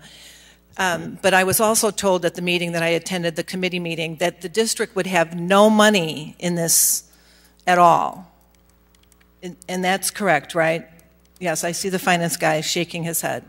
That's right. So, again, it would be so great if we could say, let's not rezone this, let's get more information, let's find more, let's get the plan in front of us, let's really see how this is all going to unfold, because every question I asked of people who are in charge of each component could not answer my questions. And I'm not going to embarrass them on the council floor and put them on the spot, but I am very uncomfortable with this. And I think that there's no race to get this accomplished. I don't understand why we are not more interested in informing ourselves about all the future expectations. And let's just use, there's so many decisions we make that there are consequences that we face in the future, and we wonder, how did we get here? So, again, I just cannot support it, and thank you for all the time, Mr. Mayor. I appreciate it. Thank you. Councilmember Sear. Thank you, Mr. Mayor. Just a quick question, Director Black. What is the relationship between the zoning committee and this council? As she said, I'm definitely not an expert in zoning, but many times zoning change come in front of us, we're asked to vote on, and this situation was a 5-0 vote. Are they, what is the relationship? Are they specialists? How's this supposed to work? Thank you, Councilman. The Planning and Zoning Commission, as you know, they're appointed volunteers. Many of them have served either on the Planning and Zoning Commission or the Zoning Board of Appeals for many years, 6, 7, 8+ years. So certainly by experience, I would call them experts in zoning items that come before them. And obviously, what comes before them are recommendations and presentations that are made by my staff, who are very much up to date on zoning items. So it's a process, a multi-step process, so that when an item gets to the City Council, we believe that it's been fully vetted. Thank you, sir. Okay, thank you. We have a motion and a second on the floor, and I'm seeing no further lights, so I would ask the council to cast their ballots.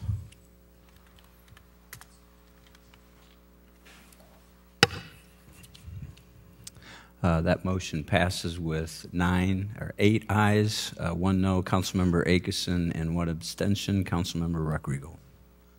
Madam Clerk.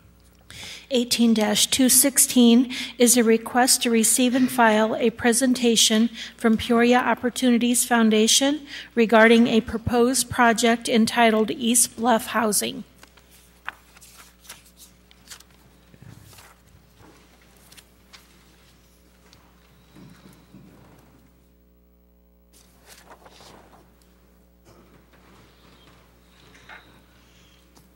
Councilman Riggenbach. Thank you, Mr. Mayor. Now, there's no action request of the council tonight. This is a courtesy visit from Jane Genzel, Executive Director of Peoria Opportunities Foundation, and their board president, Mr. Blackwell, to let the council know of the awarding of some state tax credit financing, and an incredible opportunity that they've been presented with, and something that they've talked about for a number of years and have been going through the neighborhood championing this cause for quite some time. So we're really happy to have you here, Ms. Genzel, and thank you for all your efforts that you and your organization make to help make the East Bluff a better place. Thank you. Thank you. And good evening. Thank you for providing time for us to talk about this East Bluff housing project development in the East Bluff. My name is Jane Genzel. I'm the director of Peoria Opportunities Foundation. As Councilman Riggenbach stated, in mid-May, Peoria Opportunities Foundation was notified that our tax credit project was successful. We were awarded tax credits that will generate $6.7 million to build new housing in Peoria's East Bluff neighborhood. Our first reason for being here tonight, and it was a board member's idea, is that we come and thank the city staff, because we would not be standing here, we would not have gotten tax credits if it weren't for the work of city staff. And so many times we have a tendency to beat up city staff, and we just want to make sure that we celebrate the work that was done to get this far. So let's see. Okay. Peoria Opportunities has been, yeah. Okay. Peoria Opportunities has been active since 2003. Our purpose is developing affordable housing with emphasis on developing self-sufficiency and economic stability for families. Our board members, because we're a small organization, our board members come with expertise in a variety of areas. The board members include Henry Blackwell, who is our board president, and several board members are over here if you want to raise your hand. Henry is the board president. Mary Ditch lives in the East Bluff and works for the community workshop.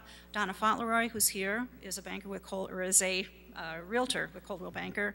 Scott Fair is here. He's in construction with PJ Hare. Al Hooks, who is involved in a lot of activities in the community. Lynn Scott Pearson, another very active member of the community. Emily Rotherham is a CPA. Elizabeth Waldrop used to live in the East Bluff and now works at Unity Point. And Richard Zuckerman, who is an attorney and has extensive experience with the Peoria Housing Authority. Peoria Opportunities developed New Hope Apartments, and that was our first, this didn't go, okay. And that was our first experience with tax credits, with the tax credit process. We're also a co-developer on a senior housing project in Princeton. Which is also a tax credit project. We're a partner in the Attorney General grant, which brought $3 million to the East Bluff. We have renovated 4 homes. We are working on the 5th house. We currently have 1 for sale. If anyone is interested in a 3-bedroom, 2-bathroom, give me a call tomorrow. We are a program coordinator for all of the buyers, both the renovated homes and the new construction homes. About 5 years ago, in about 2013, we relocated to the East Bluff. And the purpose was we wanted to get connected to the East Bluff. We wanted to know what was going on, and we've been involved in a lot of activities. We're a part of the East Bluff Build It Up group that meets every Thursday. We did the first Little Free Libraries. We had the first East Bluff lawn mowing program before Law and Order took it over. Christmas tree giveaway, just a number of activities, whatever's going on in the East Bluff.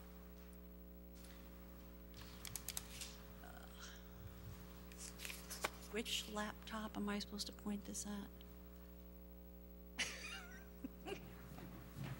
Oh, wait a minute. Okay, got it. So the East Bluff Housing Development, it is 20 single-family homes, 5 duplexes, a total of 30 housing units. There'll be 15 two-bedrooms, 15 three-bedrooms, and we're going to build them on 17 vacant lots that are owned by the city, 4 vacant lots that are owned by Peoria County, and 4 vacant lots that are owned privately. The funding, $6.7 million is in tax credit equity. Another about $1.4 million will come from the Illinois Housing Development Authority and soft funds. We'll have a mortgage of $600,000. We've applied for a Federal Home Loan Bank grant of $450,000. We are working with the city with a TIF development agreement. Well, there'll be a deferred developer fee of $174,000, and the city has agreed to waive $42,000 in fee. So the total project is $9.6 million. So the timeline, this started way back in September 2014, wherein I met with Councilman Riggenbach, and it was about a different project, but it was a rental project. And we talked about the need for quality, affordable rental property in the East Bluff. Homeownership is important in stabilizing a neighborhood. The Attorney General grant is a homeownership project. But we also need quality, affordable rental, especially in a neighborhood with some of the oldest housing stock in the city. The income of the East Bluff population, 25% of the people living in the East Bluff are at or below the poverty line, so there's a lot of lower income households. And I could give you a whole lot of statistics about the need for good quality, affordable housing in the East Bluff, but I'll just anecdotally. So one Saturday, I surveyed the people coming into the East Bluff food pantry, and they said they pay $600 in rent and $200 to $300 a month in utilities. They're living in older homes that landlords have not maintained, houses that have little to no insulation, leaking windows, holes in the foundation. So that's the reason for the really high utility bills. So you can see how a lower income family paying that much for their housing costs, it just spirals down. So that's the short explanation for the need, that lower income households are spending $700 and $800 on housing costs, which they really can't afford. Back to the slide. So several years later, January 2017, met with a tax credit consultant that because in the East Bluff, there's no place to do multifamily. There's no big parcel of land. And so, and that's usually how tax credit projects are done. It's usually multifamily. But in talking to the tax credit consultant, we talked about that you could do single family homes with tax credits. So we applied. Our first application was in June of 2017. In that application, there were 19 projects, 19 applications, and our funding set aside, and only 3 projects were awarded tax credits. So we found out in September that we didn't get it. We applied again in March of just this year. Again, there were 19 projects that applied for these funds, and only 5 projects were awarded tax credits. So you can tell that it is an extremely competitive, it's a very competitive process. We are here only because, you know, this is the thank you to the city part. In January 17, when this project was barely an idea, I met with city staff to see if there were some vacant lots that we could build on. From that point on, city staff members would call or email me with ideas and suggestions for the project.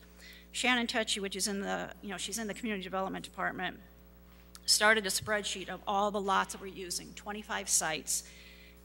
And the spreadsheet included the setback requirements, what we would need, if we would need a variance, and notations on the building size so that each home would fit, that would fit in with the surrounding homes. Between the 2 applications, we met with the Illinois Housing Development Authority that allocates the tax credits. We met with them twice. And Shannon from the city joined us for one of the meetings when they were here in Peoria. We all got a much better understanding of what IDA was looking for. For the application, Shannon put together a chart documenting all of the East Bluff projects and the investments that have been made in the past 10 years. A second chart was made listing the expected projects and investments for the future. Shannon put together this chart, which the tax credit consultant says was the key to us getting tax credits. She put it together, but she had to have the stuff. She had to have the projects that went into there and what went into the chart. And there have been in the past 10 years, over 25 projects totaling over $265 million. And some of those are big projects, the school and OSF, but there are a lot of projects that are 10,000 here, 40,000, 100,000. Projects that are initiated by the City of Peoria, the Peoria School District, Peoria Park District, OSF, LISC, Habitat, Caterpillar. There are public and private funds involved. So altogether, all that combined really made it possible, gave us a story to tell for this tax credit application. We got 10 points out of a possible 10 for our revitalization efforts. And it made it possible for this next little piece of affordable housing in the East Bluff to happen. From my perspective, this project is an ideal public nonprofit partnership. The partnership furthers the goals of both the City of Peoria and Peoria Opportunities, developing affordable housing and improving the East Bluff neighborhood. And back to the timeline. So right now we are doing design approval, construction documents, additional funding. In October, we'll put the project out for construction bidding. In March, we will close on the it's a financial closing with all the legal documents that are needed. We'll also start construction in March. We'll have certificate of occupancy on all of the new units by February of 2020 and 100% leased up by August of 2020. The development team, in selecting the development team, we needed partners that would provide the application and the project with the greatest potential for success, and that means tax credit experience. We are the owner-developer. Horvey Construction is our partner. They recently completed Gateway at River City, an assisted living facility here in Peoria. They provided the pre-development money of about $60,000. They're out of pocket right now, and they are providing the project guarantees. Lightingale Group is a tax credit consultant who we also used for New Hope Apartments. Warren Jerebeck Wiltsey is the architect, and they have developed, I think it's over 4,700 units of housing. 20 projects have been single-family homes and duplexes. The regional housing development will be the property management company. Successful rental property is all about how it's managed. They have experience in managing tax credit developments and also in single-family homes. Applegate Thorne Thompson is the law firm. We used both Lightingale and Applegate when we developed New Hope Apartments. So this is the map of where they are. It's kind of hard to see. There is a concentration on Barrens. There are 4 lots on Delaware. There are 2 on Missouri, 2 on Illinois, 2 right beside each other on Fry. And this is the full list that you can, on your own time, take a look at, like where all they're located. But you can see current owners, City of Peoria, City of Peoria. The other thing that Shannon worked on, you see that building type where it says 2-story, 2-bedroom. That was the work that Shannon did to make sure that the houses fit in with whatever's in that neighborhood, whatever's on that street. And here are the renderings that the architect has done, trying to stay in. They have spent a lot of time driving around the East Bluff. And there's the Foursquare. That is a duplex. I love that. And the colors are very dark. There's one color that we're using that's kind of a yellowish color, but the rest of them are very dark, and there'll be a variety. And the architect is doing a spreadsheet of designs and the colors so that we make sure that if there's some that are close together on a street, that they don't look like the exact same house. Nice little bungalow. If anyone has any questions or comments, feel free. My contact information is there. Again, I want to stress, and as I was preparing for this, because the real intent is this was really to thank the city, to thank Ross, to thank his staff. that their contributions made the project better. They would call and we made changes to the project, and we will continue to make changes. We just want to say thank you, and we couldn't have gotten here without the city. Thank you very much. Thank you. Questions, Councilmember Akeson. Thank you, Jane. I really appreciate the presentation, and I think you've done a great job with New Hope. I do have a detailed question about the elevations in the presentation. All of these homes are at grade, and I drove around the East Bluff today, and there are no homes. I even remembered, I thought the apartments across from Kroger were perhaps at grade, but they're not. Mm-hmm. So this would be the first introduction of at grade buildings. So can you go through that with me, please? I don't know all of the details. The architect is responsible for that, but there have been all discussions of they have to be accessible, they have to be visitable, and there are percentages. The other thing, I was driving down New York today, and I found a house that is at grade level. So I know it's not the common style that is in the East Bluff. Most of them have porches that are 3 or 4 steps up. I will say this. My office is in the East Bluff Community Center, and all the time I have to be careful about who I invite to my office. And so this makes it possible for, accessibility has been the wave of the future for the last 20 years. And so it's important for houses to be accessible to anyone who, and it is required in IDA's guidelines, it's more than guidelines, directives for a certain percentage to be accessible and visitable. May I ask a follow-up? So is it accessible from the front facade, or could it be accessible from the rear? I mean, at grade is my point. Yeah, I'm trying to figure out how you would do that, though. Because it would have to be at grade at the rear and raised in the front. Well, those are problems that architects are paid to solve. But my only concern about what I've seen, and I agree with you, I think that these renderings or these photoshopped images are very attractive.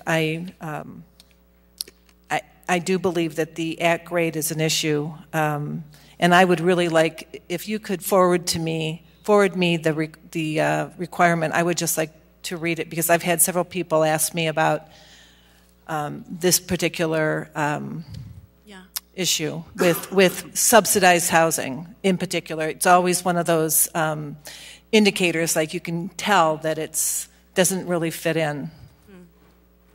I know the duplexes that IFF built, the 8 duplexes in the East Bluff, had the same requirements, and their solution to it was ramps. And my personal opinion is that I think at grade is way better than ramps. And I agree with you. Thank you. But I'll find the guidelines and get the percentages. Okay. Further questions for Ms. Genzel or staff? I'm seeing none. Councilman Regenbach, we need a motion to receive and file. So moved. Okay. Seconded. Councilmember Akeson. Seeing no further discussion, please cast your ballots. Motion passes unanimously. Thank you. Madam Clerk.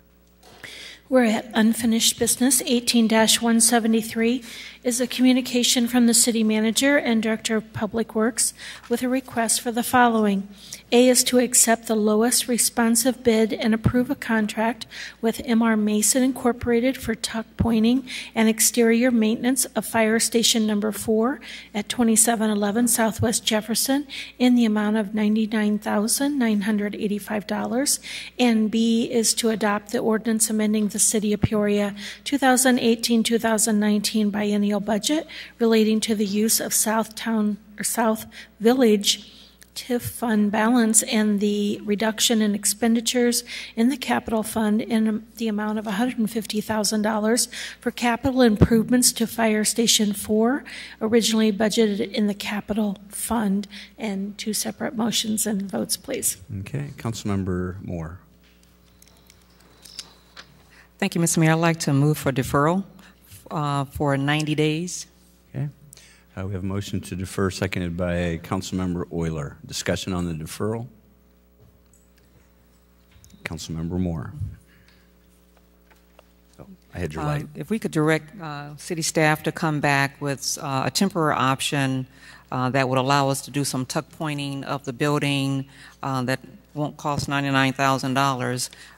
You know, we've been in discussion about that station house is so old it needs to be replaced. So in 90 days we could look at some temporary tuck pointing option and continue discussion on possibly replacing that station in some future time.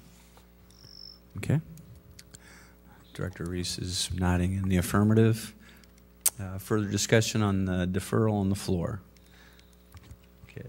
The motion is defer 18173 for 90 days or the closest meeting to that.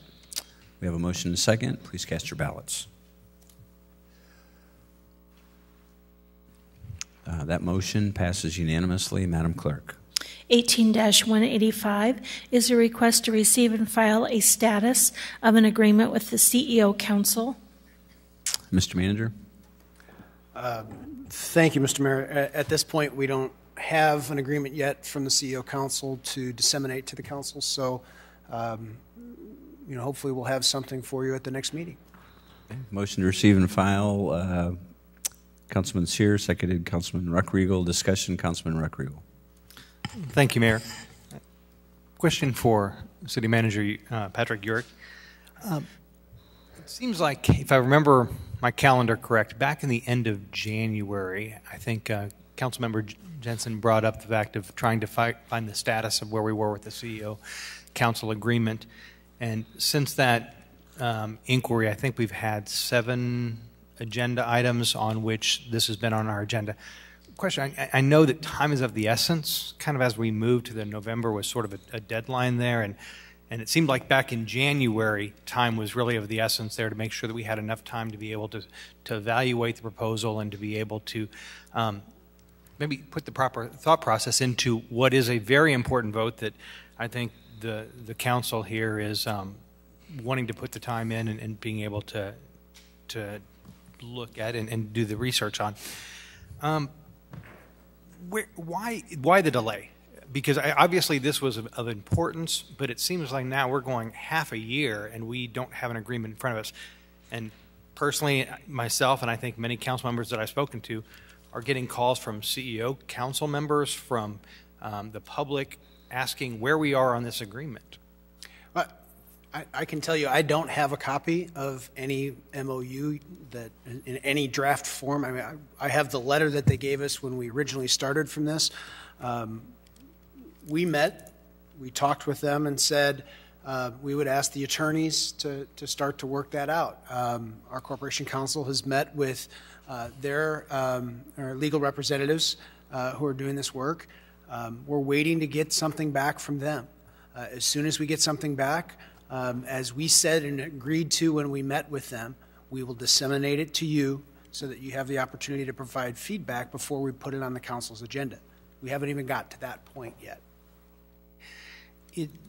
Is there a way to get, I guess, and maybe this is better for old business versus here, but communication back from the CEO Council on where this is? Sure. Because I think the public is looking at us and wondering, you know, boy, are the members around this council delaying this conversation? And, you know, it's kind of interesting to have to explain that we don't have anything in front of us that we can discuss at this point. Right. And so I think we're sort of in this nebulous area of I think that we need to be able to have a better direction because November's closing in very fast for us. Great. Appreciate your help on that. Thank you. Thank you. Okay. Thank you. We have a motion and a second to receive and file. I'm seeing no further lights. Please cast your ballots. The motion passes unanimously. Madam Clerk. 18-168 is a request to adopt an ordinance amending Chapter 15 of the Code of the City of Peoria relating to noise. And I call your attention to a yellow copy on your desk, and it is a replacement ordinance. Thank you. Councilman Regenbach. Thank you, Mr. Mayor. We appreciate the work that Corporation Counsel and Director Black have done on this, but I am going to ask for a deferral till the first meeting in August. Motion to defer, seconded Councilmember Akeson. Thank you. Discussion on the deferral. Seeing none, please cast your ballots.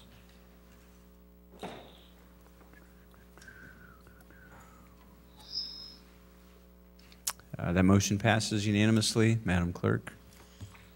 18-205 is a request for a discussion of the 2017 mid-year budget adjustments with a request to receive and file. Okay, Mr. Manager.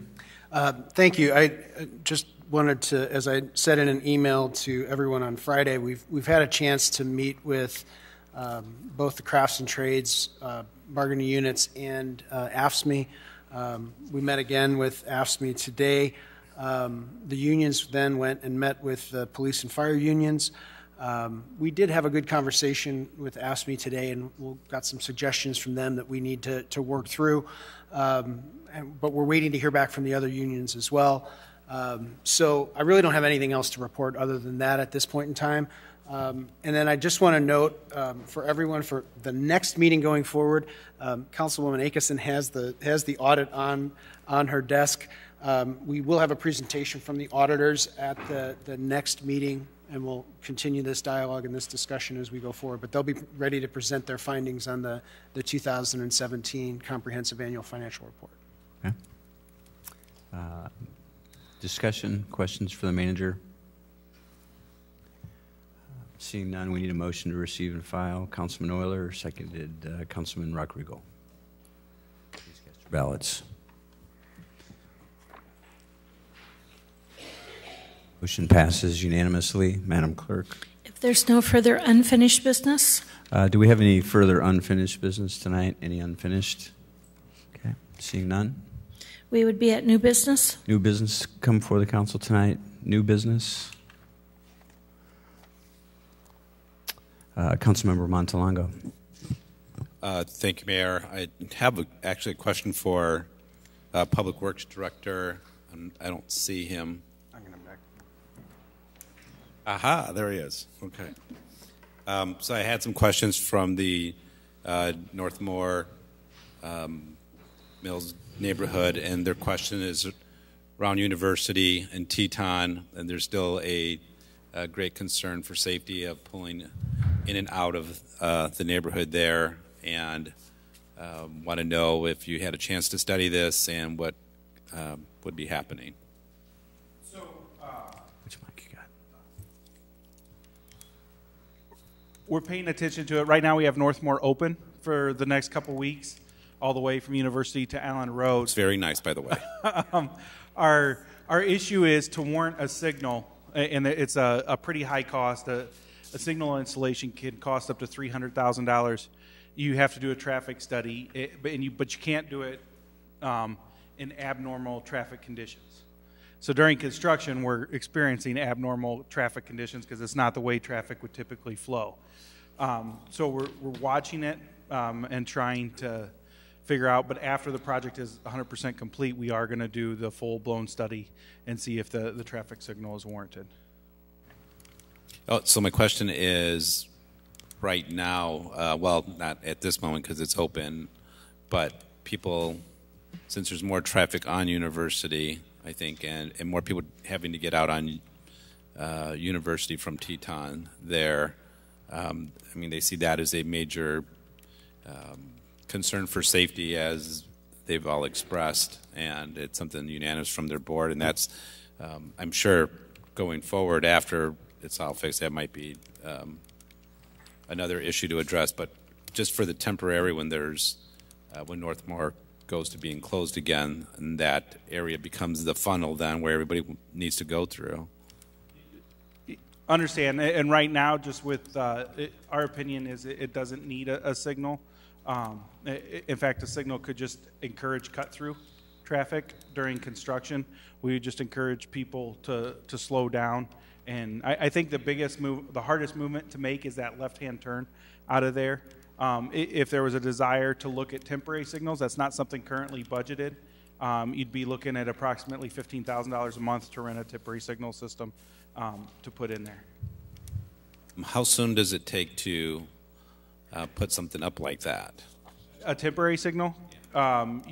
We could have temporary signals up in 30 days, if like I said, and that's a year long at approximately, I think it's around $15,000 a month rental for them. Okay. So I was under the impression it was a higher cost than that from one of our other conversations, but maybe I got the information wrong. So that's something I certainly would like to take a look at and maybe bring it back to the council for their approval, and or any just signs, I guess, that could help with people exiting the neighborhood. Okay. We have installed one do not turn left turn signal or sign out of Daytona where we saw an issue. And we can also look at a do not turn left out of Teton, and I'll come back with a report back on the cost for a temporary signal configuration. Okay, thank you. Okay, thank you. Councilman Regenbach. Thank you, Mr. Mayor. And Director Reese, while you're there, this is directed to you as well. I get a lot of concerns from citizens about traffic in some of our neighborhoods, and I hear a lot of people asking for speed bumps. And I remember hearing early on that the snowplow drivers hate speed bumps and the maintenance involved in them, and on and on and on, that we tried to discourage the use of them. It seems like they've become a little more prolific around town. And I was wondering if you could perhaps put together, I hate to ask for an unnecessary report back, but I think this would be really useful for all of us just to get a feel for the cost of speed bumps, what kind of maintenance is involved, do the snowplows, is that a legitimate concern? And perhaps work with Chief Marion also about the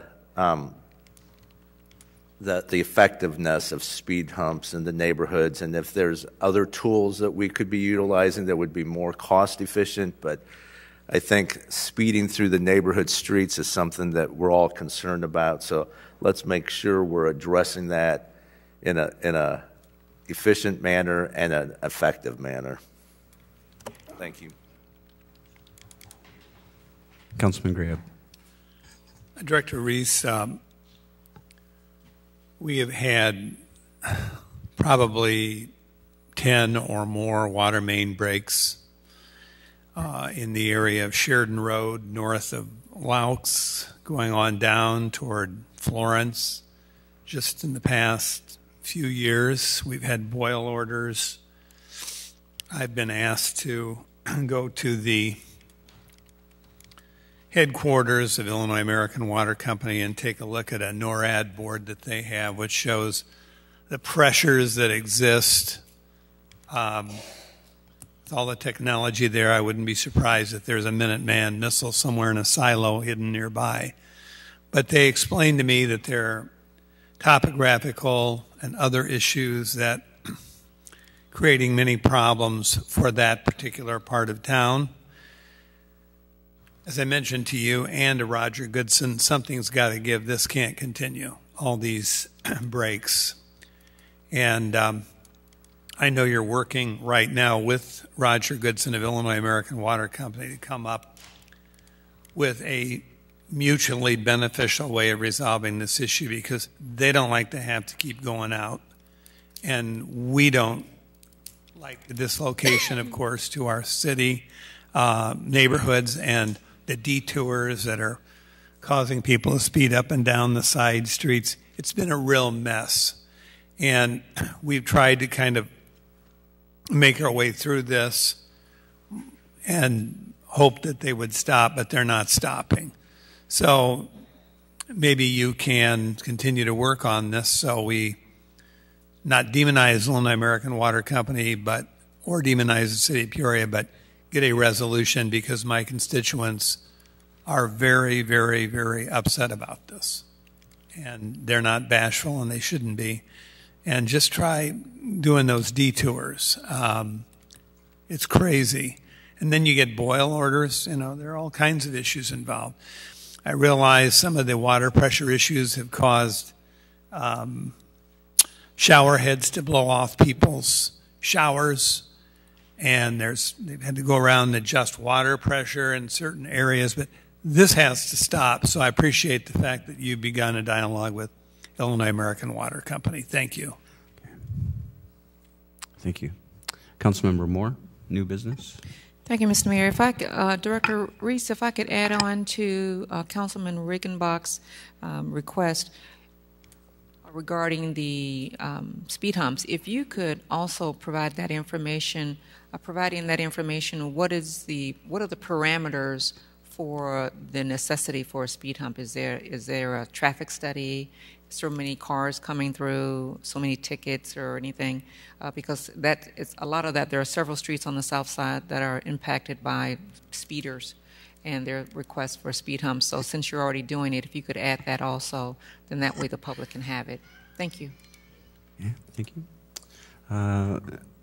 Seeing no further lights for new business, Madam Clerk. We would be at citizens' opportunity to address the City Council. Okay, we're at citizens to address. We need your name for the record, please, and we have a 5-minute speaking limit. Up first tonight is Rhonda Sexton.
Good evening, Mr. Mayor, members of the City Council. My name is Rhonda Sexton. I reside at 2211 Martin Luther King Jr. Drive in Peoria, Illinois. I am also president of AFSCME Local 3464, representing employees with the City of Peoria. And I just wanted to speak tonight regarding the proposed mid-budget adjustments. Over the past several years, our members have continued to give concessions to help with the budget. We have taken step raise freezes since 2014, saving the city thousands of dollars. We have offered and negotiated a voluntary retirement program, saving the city thousands of dollars. We continue to lose staff. Not all are being replaced. The workers pick up the slack, and many are doing work that used to be done by 2 or 3 members of staff.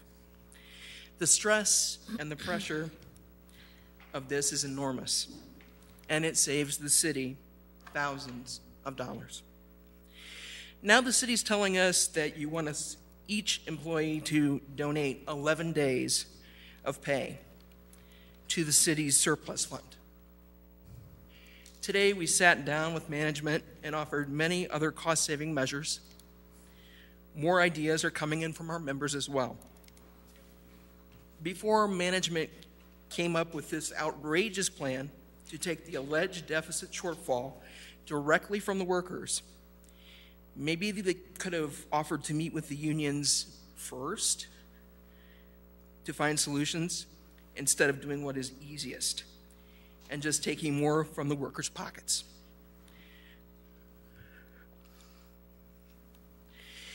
Immediately following our meeting today, I was informed that the city would be hiring 3 new people. 2 are new titles that have never existed in the city at all. I was also reminded that the city will be contracting with a security company that will add an additional cost of $130,000. Does the city plan to take that out of our pockets as well? According to your own document, the city will have a surplus of $740,000 at the end of the year. Then you want the workers to donate 11 days of pay in the form of furloughs and rolling layoffs to the tune of $617,000. The new estimated operating surplus at the end of the year will be $1,357,000. With all of the cost-saving measures that we presented today, as well as eliminating 3 new positions, say being filled at $50,000 each, and $130,000 for a security company, as well as other expenditures that might be quietly being planned, while you work to take 11 days of pay away from our workers. With all of that combined, I am certain your goal of obtaining $1,357,000 can be achieved without the furlough and rolling layoffs being implemented. So, in summary, to ask our members and employees of the city of Peoria, who are not the source of the budget problems befalling the city, to give up 11 days of pay so that you can build a surplus of revenue in your funds. It's just wrong. Thank you.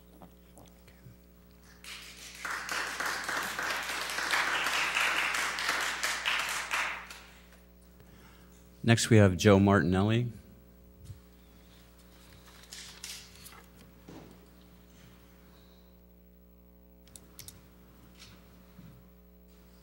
Hi, my name is Joe Martinelli, and I live at 125 Southwest Jefferson Avenue.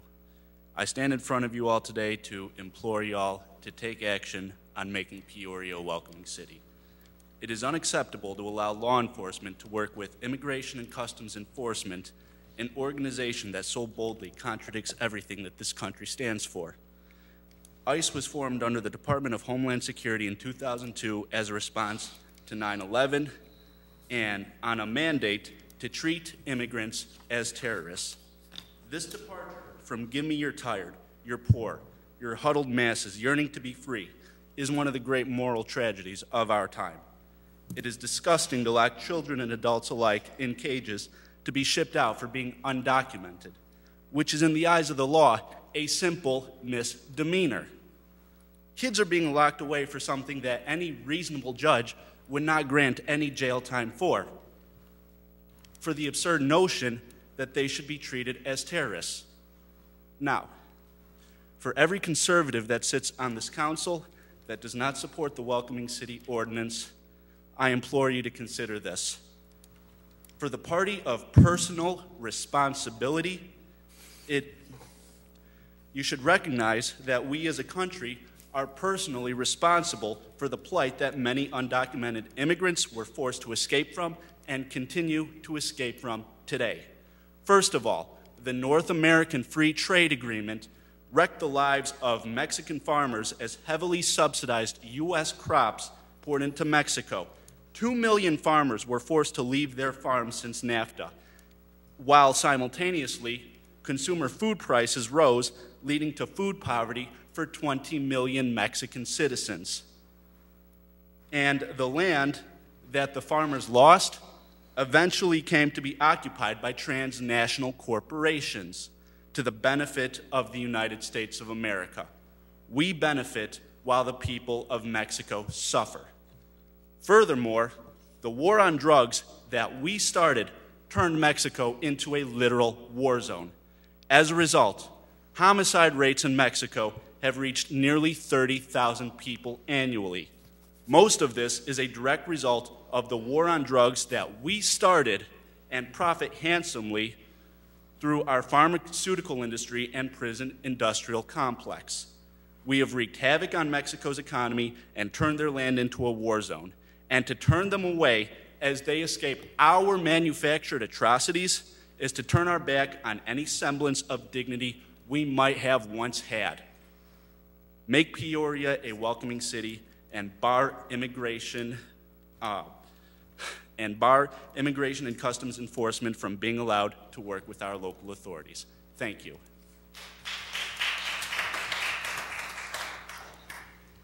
Next, we have Mary Hayes.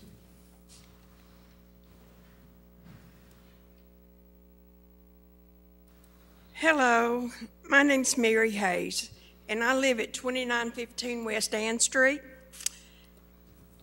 And I want to emphasize again the grocery store dilemma that we're in. So we have identified 10 grocery stores: ShopRite, Aldi's, Save-A-Lot, Kroger's on Harmon Highway, Kroger's on Wisconsin, Eagles on Harmon Highway, Adams Street near Bartonville, Cub Foods on Knoxville, Thompson's on Knoxville, Thompson's on Western. 6 of these are from 61605. And now we add another one to the list, Fresh Market. So what are we going to do about this? I haven't heard the council address anything for a solution for the grocery stores. But in my own little way, in my own little circle of friends, we are addressing it. We are, through Foods Not Bombs, are giving out free meals at the Renaissance Community Gardens the first Friday of the month. And you're all welcome to come and have a free meal. We're also giving out fresh produce at Get Up Community Center. That's on Sheridan. And you're all welcome to come and get a tomato or a squash. Thank you. I'm doing my part. What are you doing?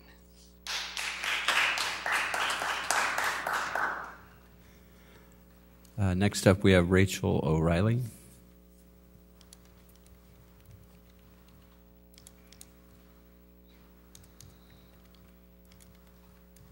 evening. Thank you for letting me speak. My name is Rachel O'Reilly. I'm area code 61606. Please make Peoria a welcoming city. Parents locked up with their kids, possibly indefinitely, is just as bad as stealing children to detour immigration. There's this illusion that there isn't enough, not enough jobs or resources to open our borders to just anyone. As I mentioned last month, we as Americans are benefiting off the cheap slave-like labor from other countries. We are benefiting off of others' poverty and suffering.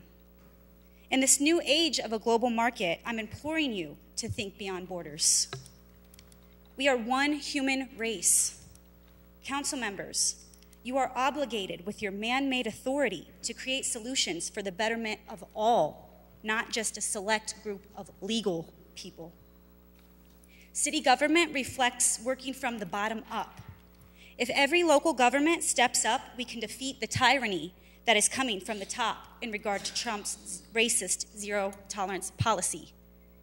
Please use your power responsibly, as you will be held accountable for both your actions and inactions when it's your time to stand before divine law. Thank you.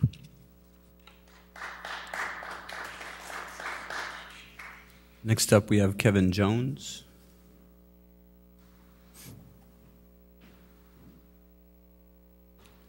My name is Kevin Jones. I reside at 30 Sapphire Point, Morton, Illinois. First, I want to thank the council members that I've had the opportunity to meet with, have breakfast, lunch with, coffee. Appreciate you taking the time and appreciate the visit. One of the things that I had discussed with you during those meetings, and I'm not going to, don't want to disclose who said what, okay? But the consensus that one of the problems that Peoria has within this building is community development. And that's what I had said when I had come here the first time, and said that I wanted to speak with each of you on. And I had referred to the community development as being an incompetent department. Now, as I said, and I've stated many a times, those are harsh words that need to be backed up. So I have a lot of pending FOIA requests right now. And one of the things that I'm going to be coming back and addressing this council on is each of those requests that were made. I know for a fact that there's information that is there that will prove beyond reasonable doubt that that is nothing more than an incompetent department that is being led by incompetent, overpaid people. Now, I looked up, this is from 2016, okay? And you wonder why we have such a deficit here. $303,094 is paid to your top 2 people in community development. That was in 2016. That's total compensation for 2 people. I received an email on July 3rd. I'm going to share it with you real quick before my phone goes dead. This was received July 3rd at 3:22 p.m. Okay? Find attached a press release and a door hanger regarding fireworks. If you own rental property, please advise your tenants of these regulations, as both tenants and property owners are subject to a citation of $250 fine if the violation of City of Peoria Municipal Ordinance 11-91 parentheses fireworks are found. The safest and smartest and most economical alternative to using fireworks is to go to the 4th of July expedition that's put on the riverfront. I would agree with that. This was sent out July 3rd, 3:22 p.m. Okay? Attached to this are the 2 attachments. 1, the little door hanger for me to go and hand out to all of my tenants. And 2, this is the most disturbing, was a press release that was for immediate release dated June 4th. Okay? Why am I getting something that was put out there by the Peoria Police Department on June 4th? I'm getting it on July 3rd at 3:22 p.m. Does that make any sense whatsoever? It doesn't, I can assure you. And if you say that you want to work with landlords, investors in Peoria, is this the way to do it? So I was dumbfounded by the fact, not saying that it surprised me enough that Peoria wouldn't attempt to do this, but I came down here on the 5th, and Peoria took away from me 3 hours and 22 minutes that I will never get back. Okay? I started off in legal. I said, can you provide me with this ordinance? No, we can't. Go to community development. I went to community development. I asked for this. Can you provide me with this? No. Why don't you check with the city clerk? They have all the ordinances there. I went up there. Now, shout out to Beth and Stephanie. They don't get the recognition they deserve. They are hard workers. They do their job. But Beth told me, she's like, who sent you the email? I told her who sent it to me. She said, well, why don't you go see her? I went down. I asked for it. She couldn't produce it. This is something they just pulled out of the air. And it's a waste of my time. I'm aggravated. I know the other pending FOIA requests that are out there are not going to be something that is going to be popular. It's going to be embarrassing. That's Kevin, Mr. Jones, we're like right at time, so can you just give it a quick wrap up? I am asking tonight, my FOIA requests that are out there. I was told, you better be careful. Repeatedly, you better be careful. I'm not getting on a plane going somewhere. I'm not taking a trip. So I did not take that in the context of, hey, have a safe trip. I took it as, you better be careful of what you do.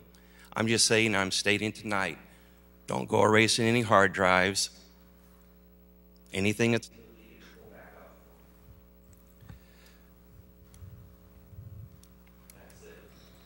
5 minutes. Up next, we have Savino Sierra.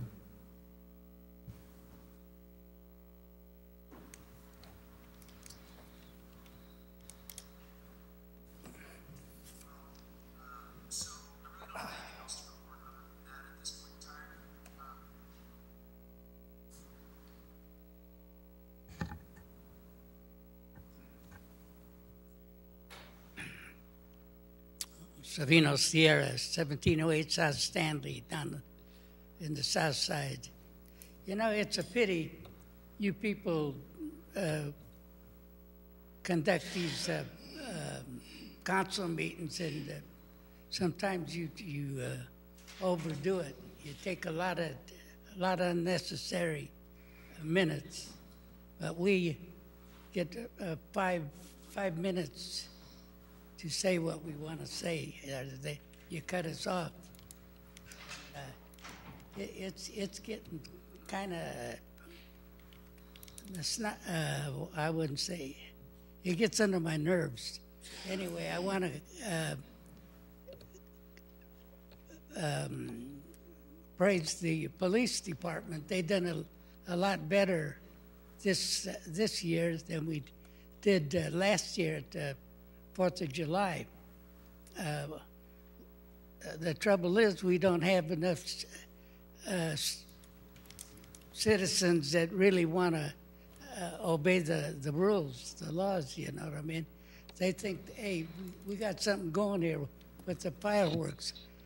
Are they dumb enough that they don't know that they're breaking the rules, the laws that are made for the public safety?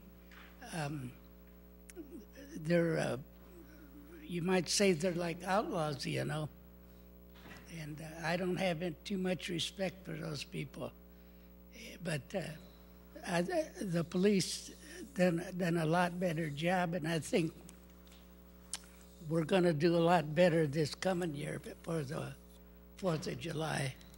So the citizens better adjust, you know, when they say we shouldn't have fireworks, you know, then we shouldn't have it.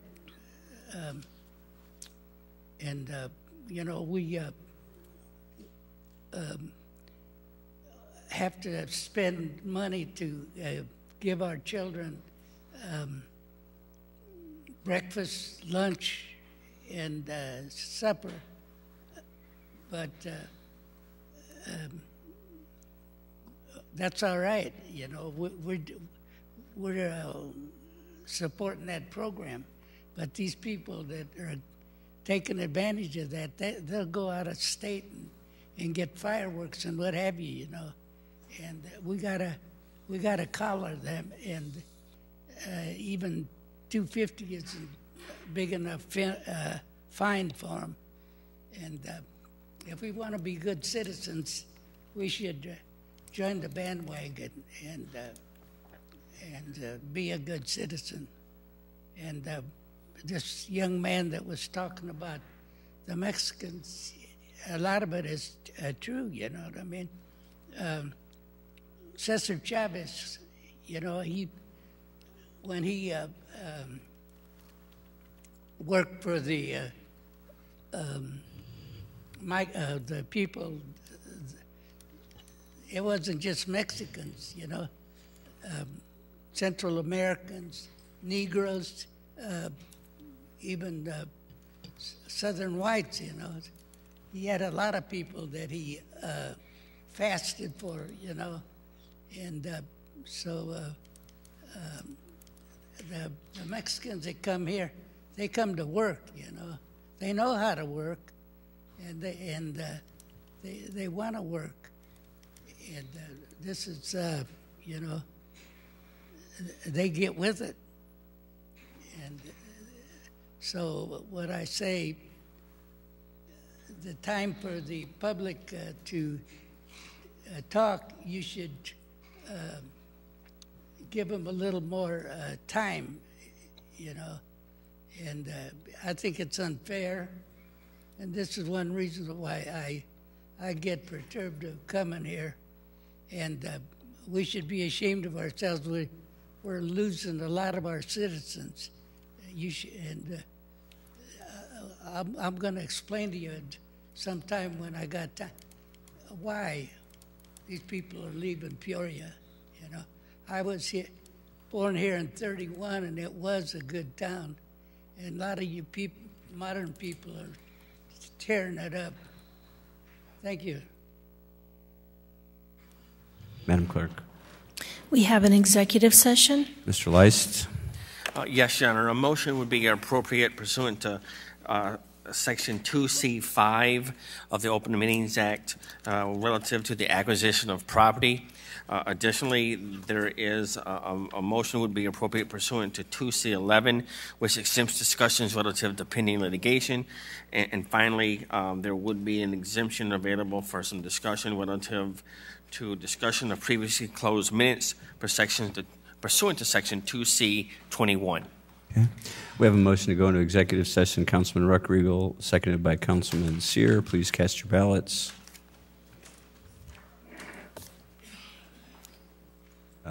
Let's finish the vote here. Okay. Clarification on executive session 2C 5, 11, and 21. Correct. 2C5 is for the acquisition of Okay. property. Okay. Do you need You're welcome. 2C21? No, we got it. Thank you. So we can continue to cast our ballots.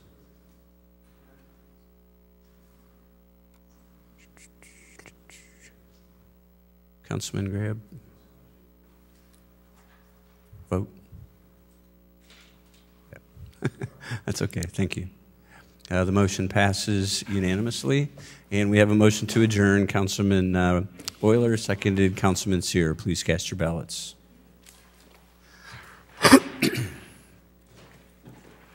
That motion passes unanimously. We'd like to thank H. Wayne Wilson and his listening audience, WCBU, as well as Cable Channel 22, and this meeting is adjourned.